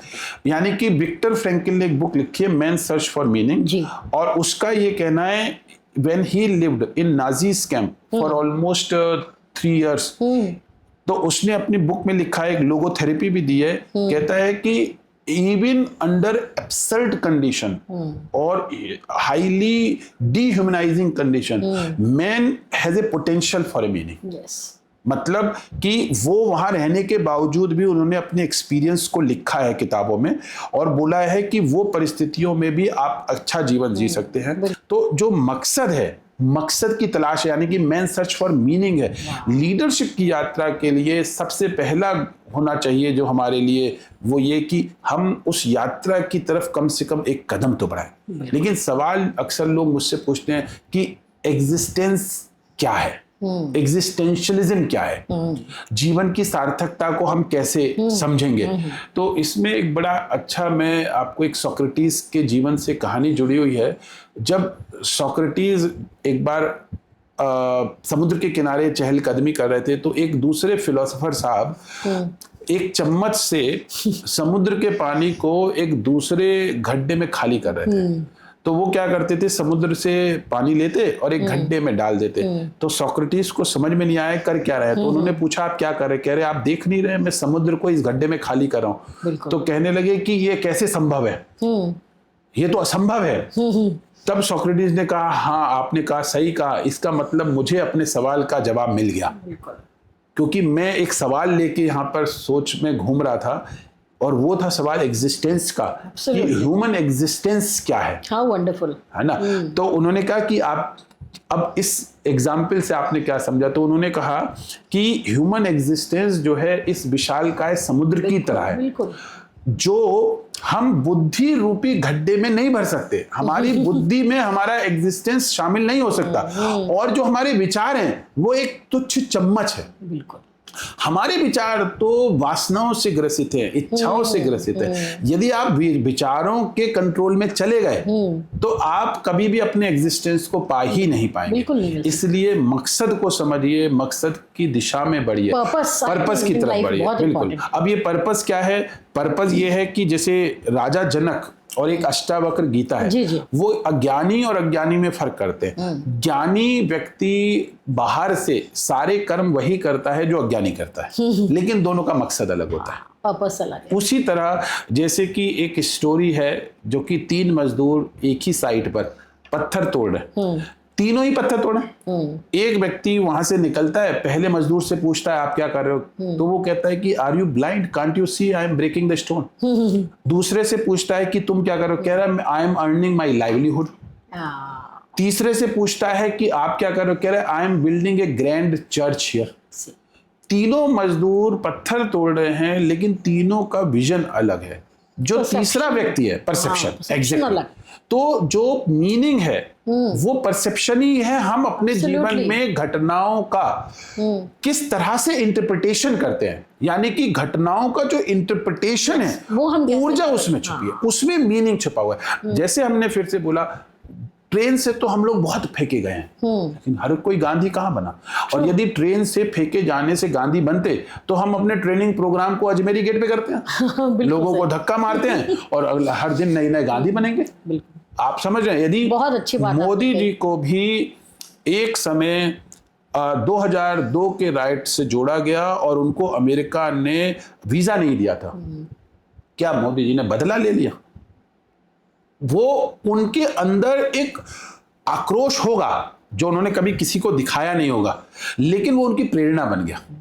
हमारे जीवन के जो कटु अनुभव होते हैं उसके बदले में हमें कटुता पास नहीं करने, बल्कि उनको अपने जीवन की प्रेरणा बना लेना। जैसे गांधी, माझी, Kabir, Martin Luther king, mandala. हाँ, तो ये जिंदगी की खुली किताब है। आप अपने जीवन में यदि कटु अनुभव महसूस करें, इसका मतलब सोच लेगा ईश्वर साथ है अब आपके। जैसे वो मैंने कहीं लिखा था कि अंधेरों का भी शुक्रिया अदा कीजिए जनाब, हाँ। इन्हीं की वजह से उजालों की अहमियत, उजालों की अहमियत, बिल्कुल। तो क्योंकि राम और रावण पर्सपेक्टिव बिल्कुल बिल्कुल। तो और स्ट्रैटेजीज क्या होंगी इसकी?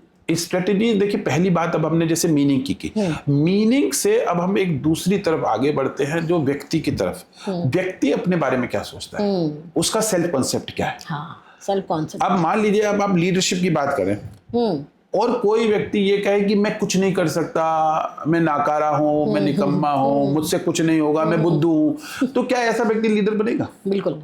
तो पहले आप अपने बारे में ये तो कहना शुरू करिए कि I can do and everything is possible for me and I can achieve, यानी कि सेल्फ टॉक।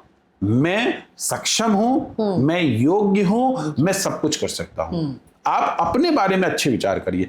तो जब हम मीनिंग के रास्ते पर चलते हैं, बड़े पर्पस के रास्ते पर चलते हैं, तो हमें अपने लिए अच्छे भाव डेवलप करने, अपने लिए कि मैं कर सकता हूं। जैसे मैं एक अच्छा एक्टर हूं, एक्टिंग कर सकता हूं, मैं अच्छा प्लेयर हूं, मैं अच्छा गेम खेल सकता हूं।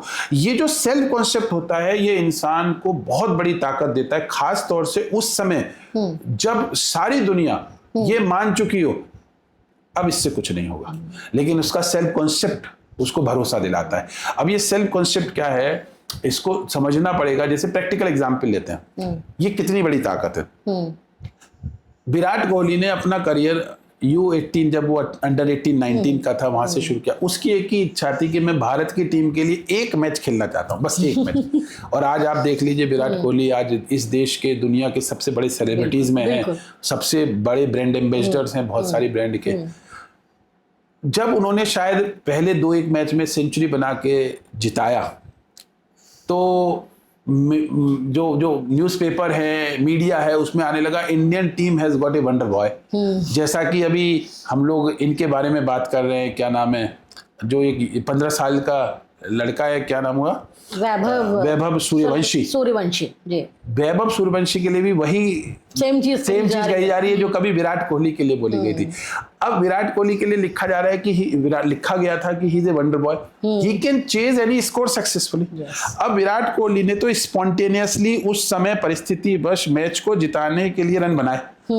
लोगों ने कहा he is a talented man, he is a talented batsman, he can chase any score successfully. जब विराट कोहली ने ये न्यूज अपने बारे में पढ़ी तो उनके मन में ये भरोसा पैदा होना शुरू हो गया कि मैं कोई भी मैच जिता सकता हूं। ये भरोसा होना बहुत जरूरी है। उसके लिए ये मैं कहूंगा, यदि किसी व्यक्ति ने बड़े मकसद हासिल नहीं किए तो पहले छोटे मकसद, छोटी छोटी चीजें लेके चले। जैसे कि मैच में आप सेंचुरी तो बाद में बनाएंगे, पहले 10 रन तो बना लीजिए, 20 रन तो बना लिए, स्मॉल स्टेप्स। जैसे कि इसको हम लोग साइकोलॉजी में, बिहेवियरलिज्म में सेंसिटाइजेशन की टेक्निक बोलते हैं। छोटी छोटी स्टेप लेके आप बड़े मकसद। तो आज 1900 रन बना के तो विराट कोहली ने इतने रिकॉर्ड्स बना लिए हैं। इसी तरह अमिताभ बच्चन, कभी उसका करियर सौदागर से शुरू हुआ था उनका, आज कौन बनेगा करोड़पति के सेट पर 80 साल की एज में भी काम कर रहे हैं, 75 के ऊपर है, और उसी एनर्जी के साथ कभी उनको ऑल इंडिया रेडियो ने रिजेक्ट किया था, एक टाइम था जिनको मना कर दिया। तो आज देखिए विराट कोहली, अमिताभ बच्चन, नरेंद्र मोदी जैसे लोग खुद में इस बात का एग्जाम्पल है। उनसे पूछिए कि वो अपने बारे में क्या सोचते हैं। आई थिंक ये सेल्फ कॉन्सेप्ट की जो आपने बात करी, मुझे ऐसा लगता है यहाँ पे we need to have a positive self talk also.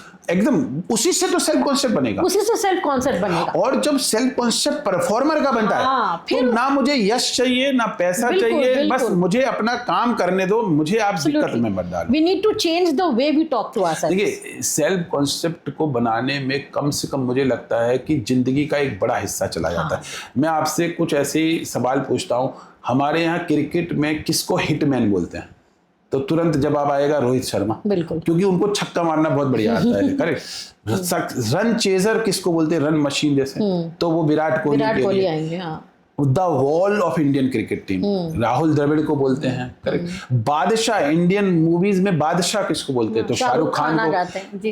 शहंशाह किसे बोलते हैं? तो अमिताभ बच्चन के लिए। CR7 किसको बोलते हैं फुटबॉल के फील्ड में? तो वो क्रिस्टियानो रोनाल्डो का है, उसको फुटबॉल में मशीन के तौर पे बोला गया है। तो ये कौन लोग हैं जिन्होंने इतना अच्छा परफॉर्मेंस दिया कि उनके निकनेम ने उनका सेल्फ कॉन्सेप्ट बना दिया। बिल्कुल। अब यदि मैं अच्छी मूवी ना बनाऊं तो दुनिया बाद में दुखी होगी, पहले तो मैं दुखी हो जाऊंगा कि नहीं, काम ठीक नहीं हुआ है। यदि मैं रन ना बनाऊं तो आप ये सोचिए कि विराट कोहली का एक समय 2 साल 3 साल का ऐसा बीता जब उससे रन नहीं बन रहे थे। आप सोचिए कि सारी दुनिया उसको शायद क्रिटिसाइज कर रही होगी, लेकिन उसका कितना बड़ा लड़ाई अंदर चल रही थी। यदि उसका पॉजिटिव सेल्फ कॉन्सेप्ट नहीं होता सक्सेसफुल रन चेजर का, तो वो उससे कभी नहीं निकल पाता। और ये फिर से मैं कह रहा हूँ, लीडरशिप की लड़ाई समाज से नहीं है, ये खुद की लड़ाई खुद से है। और जब आप खुद से लड़ाई करके आगे निकलेंगे, समाज को तो फायदा पहुंच ही जाएगा। मतलब जब बारिश होगी तो खेतों को फायदा पहुंचेगा, क्योंकि ये हमें सिर्फ अपना कर्म करना है। लीडरशिप अपना कर्म करता है, और जब वो अपना कर्म करता है तो समाज को स्वतः ही फायदा होता है। बिल्कुल। और समाज की बात करें तो feedback from others is important, बिल्कुल, लेकिन फीडबैक जब आप अपने आप को देते हो, बिल्कुल, वो ज्यादा इंपॉर्टेंट। इसीलिए सेल्फ कॉन्सेप्ट, क्योंकि देखिए आप एक आइडियल सेल्फ कॉन्सेप्ट है कि जैसे मैं टीम को जिता सकता हूं जी। अब मेरी परिस्थिति थोड़ी खराब हो गई है, मैं नहीं जीता पा रहा, मन में द्वंद है, कॉन्फ्लिक्ट। उस द्वंद से निकलने के लिए मुझे हजारों गुना प्रयास करना पड़ेगा। हम 2 और चीजों की चर्चा कर सकते हैं स्ट्रेटेजीज फॉर लीडरशिप में।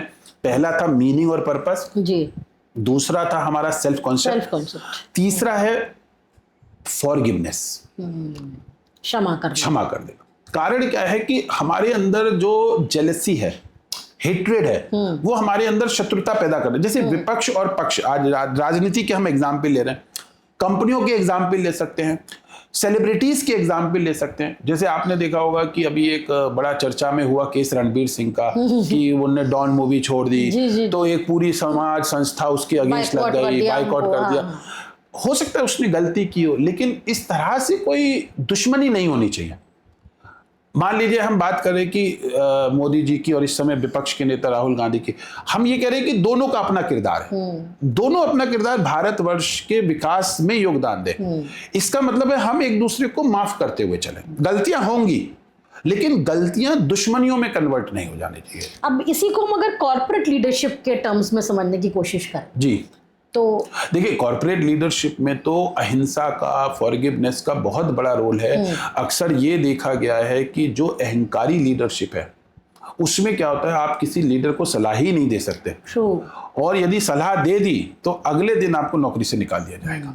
और ऐसा बहुत सारी कंपनियों में देखा गया है कि जहां भी लीडरशिप अहंकारी होती है, यानी कि अहंकार का मतलब कॉम्प्लेसेंट जी जी, उस समय जो लीडर्स होते हैं, टॉप लीडर्स, वो अपने नीचे के कर्मचारी की सुनना बंद कर देते हैं। इसके बहुत एग्जाम्पल है, जैसे कोडक कंपनी।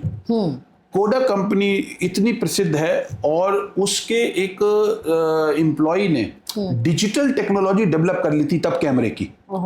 उनके सीईओ ने बोला कि भाई तुम्हारा आइडिया तो अच्छा है, लेकिन इसको बाहर मत बता देना, उसका मजाक बनाया।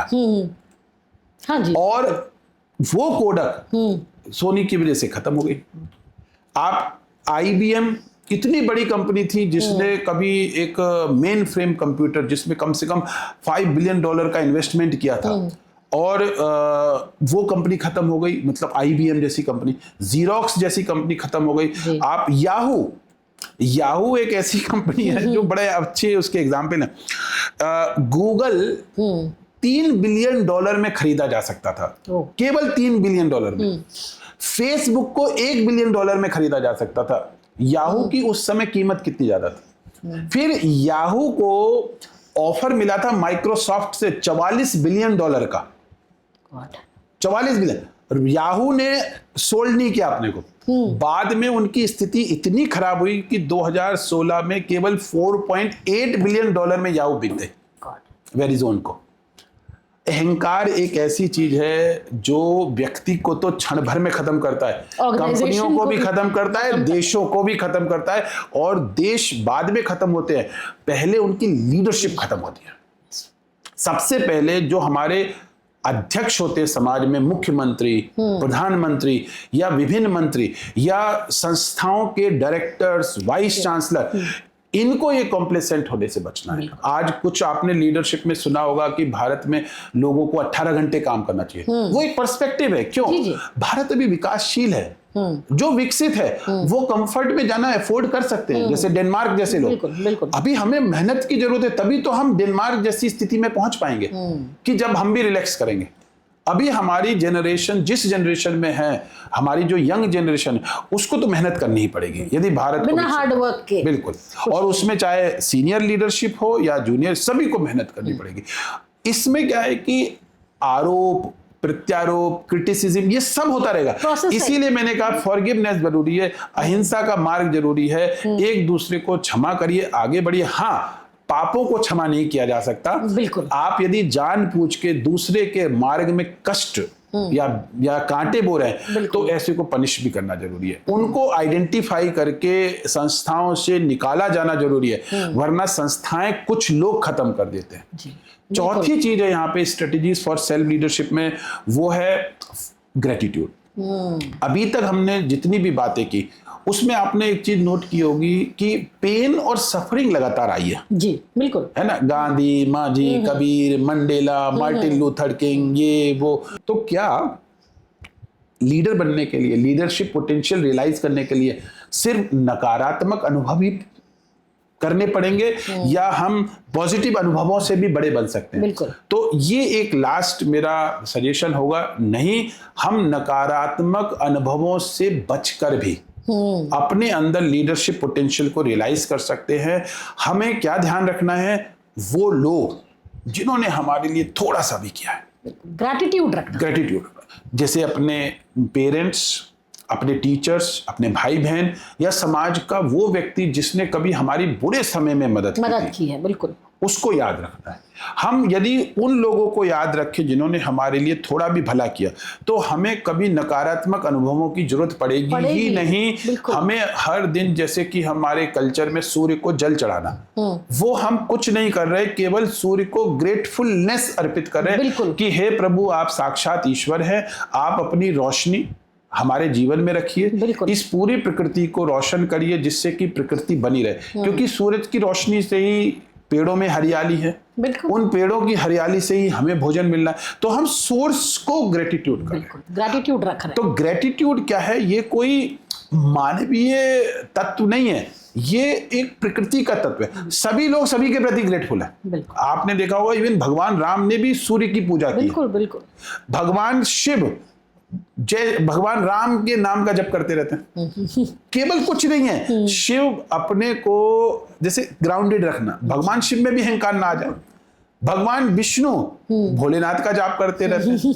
तो क्या हो रहा है कि सब लोग इस तरह से काम कर रही है पूरी प्रकृति की ग्रेटफुल है। आप ये देखिए कि ग्रेटफुलनेस कोई मतलब एक नेचर यानी कि प्रकृति का गुण है। आप इसको कैसे देख सकते, एक इवन डॉग को 3 दिन 3 रोटी दे दीजिए लगातार, चौथे दिन वो अपनी पूंछ हिलाते हुए, जीभ निकालते हुए आपके प्रति स्नेह प्रदर्शित करेगा। किसी खतरनाक से खतरनाक जानवर को भी यदि आपने उसको बचा लिया उसके बुरे वक्त में, वो कभी आपको नहीं मारेगा। शायद इंसान ऐसा कर सकता है, लेकिन इंसान को छोड़ के प्रकृति का कोई एलिमेंट ऐसा नहीं करेगा। यदि आपने किसी पौधे को लगाया है, पानी दिया है, तो बदले में वो फल देगा। करेक्ट। इसका मतलब ये है कि ग्रेटफुलनेस ही नेचर का सबसे बड़ा गुण है। यदि हम ग्रेटफुलनेस में, ग्रेटिट्यूड में, कृतज्ञता से अपना जीवन जीने लगे, जैसे मान लीजिए मैं एमडीआई गुड़गांव में प्रोफेसर हूं, मैं ऐसा कोई अवसर मिस ना करूं जिससे मैं इस संस्था के हित में काम कर सकता था और नहीं किया। एमडीआई मुर्शिदाबाद जाने के पीछे मेरा एक ही भाव था, जिसने 23 साल मुझे पाला, कम से कम 1-2 साल उसकी सेवा में अपने परिवार को सेक्रीफाइस करके भी कर सकता हूँ। आप ऐसे अवसरों को कभी भी मिस मत करिएगा अपनी संस्था में या अपने आसपास, जो ईश्वर ने दिए हुए हैं, और आपने अहंकार बस छोड़ दिए, नहीं अब तो मैं बड़ा व्यक्ति हूँ। छोटे से छोटी घटना भी आपके लिए ग्रेटफुलनेस का माध्यम बन सकती है।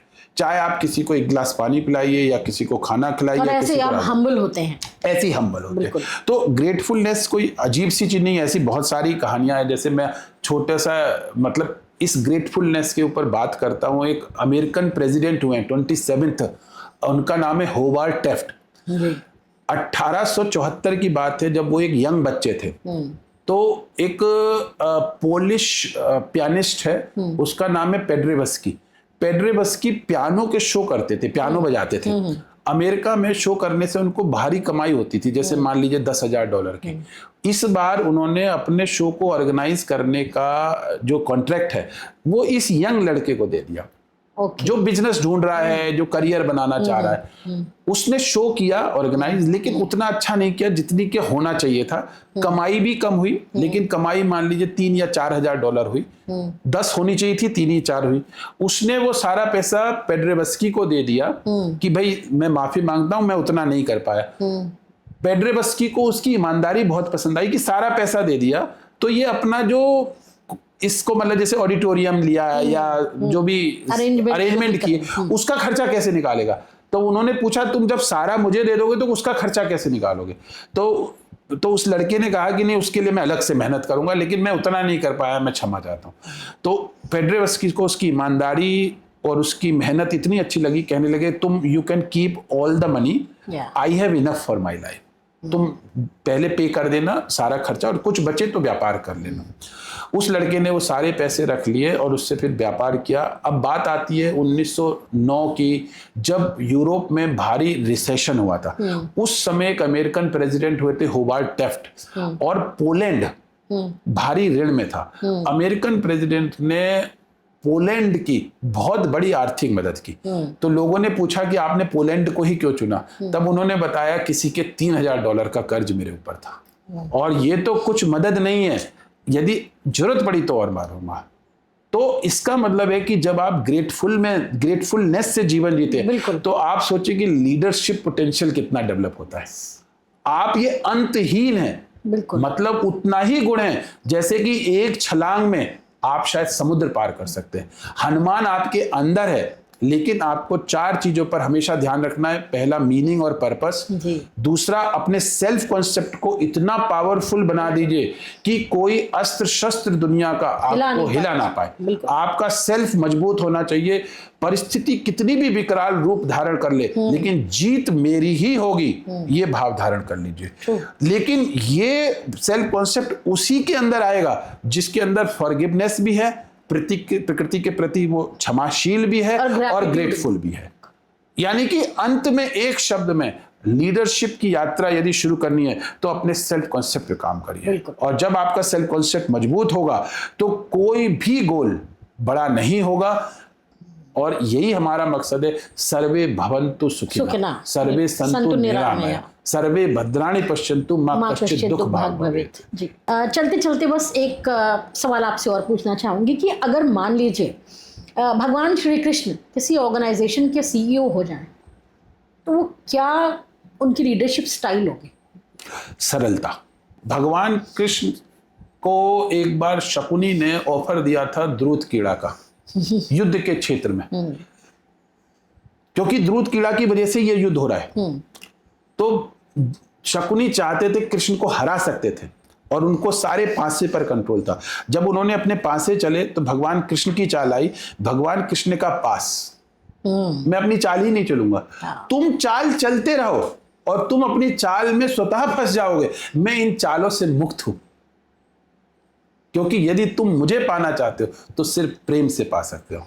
How beautifully you have said this कि सिंप्लिसिटी किसी लीडर के लिए कितनी जरूरी है। बिल्कुल, उसी से तो, सरलता से ही तो भोला भोला है, और जो भोला है वही तो विश्वान कर सकता है। यदि आप सीईओ बनना चाहते हैं, एक श्रेष्ठ टीचर बनना चाहते हैं, मैनेजर या एक सिंपल इंसान भी बनना चाहते हैं, तो सरल हृदय बन के जीजिए। और श्रीमद् भागवत में, रामायण में सरलता को नवदा भक्ति में सबसे उच्च स्थान दिया गया है। भजन कीर्तन करना, भगवान का नाम लेना, कहानी किस्से पढ़ना सब ठीक है, लेकिन जो नवदा में 9वीं भक्ति है, वो भगवान राम कहते हैं लक्ष्मण से, कहते हैं कि वैसे तो मैं अपने भक्तों में कोई फर्क नहीं करता, लेकिन मुझे सरल हृदय लोग सबसे पसंद है। हनुमान के लिए वो बात करें, और जो सरल हृदय है उस पर मेरी विशेष कृपा होती है। यानी कि हर व्यक्ति को यदि सरल हृदय हो जाए, अपने चालाकी, धूर्तता, मक्कारी को कम कर दे, तो मुझे लगता है कि सीईओ बनने की जरूरत ही नहीं पड़ेगी। हर आदमी सीईओ है, हर आदमी एम्प्लॉय है। सीईओ और एम्प्लॉय का फर्क खत्म हो जाएगा, लीडरशिप डिस्ट्रीब्यूट हो जाएगी, ऑर्गेनाइजेशन का जो स्ट्रक्चर है हॉरिजॉन्टल हो जाएगा। इसको आज की डेट में हम टील ऑर्गेनाइजेशन बोलते हैं। ऐसी ऑर्गेनाइजेशन जो सेल्फ मैनेज्ड है, और ये स्पिरिचुअल ऑर्गेनाइजेशन है। जब कंट्रीज की दीवारें टूट जाएंगी तो क्यों हथियार चाहिए? आज यदि हथियारों की होड़ खत्म हो जाए, 1 साल या 2 साल में पूरी दुनिया ही विकसित हो जाएगी। लेकिन लोगों के स्वार्थ की टकराहट की वजह से आज पूरी दुनिया चल रही है, और ये कुछ लोगों का स्वार्थ है जिनको लोग देश का राष्ट्रपति, प्रधानमंत्री। आज दुनिया में सबसे बड़ी कमी लीडरशिप की कमी है। आज हमें उन लोगों को भी दिशा देनी है, चाहे वो दुनिया के विकसित देशों के भी लीडर क्यों ना हो। शायद उनके जिंदगी में मीनिंग की कमी है, उचित सेल्फ कॉन्सेप्ट की कमी है, फॉरगिवनेस और ग्रेटफुलनेस की कमी है। ये दुनिया को जला के अपने देश का विकास कैसे कर सकते हैं? जब आपका पड़ोसी ही सुखी नहीं है तो आप भी सुखी नहीं रह सकते। तो हमें एक कलेक्टिव विकास की बात करनी पड़ेगी। बिल्कुल। तो थैंक यू प्रोफेसर जैन, आज आपसे बात करके बहुत इंसाइटफुल बातें हुई, जो आई एम वेरी श्योर हमारे जो दर्शक जो इस पॉडकास्ट को देख रहे हैं उनके लिए लीडरशिप का एक नया मीनिंग यहाँ से समझने को मिलेगा, which I am very sure उनको बहुत आगे हेल्प करने वाला है। So I wish you all the good luck in your future.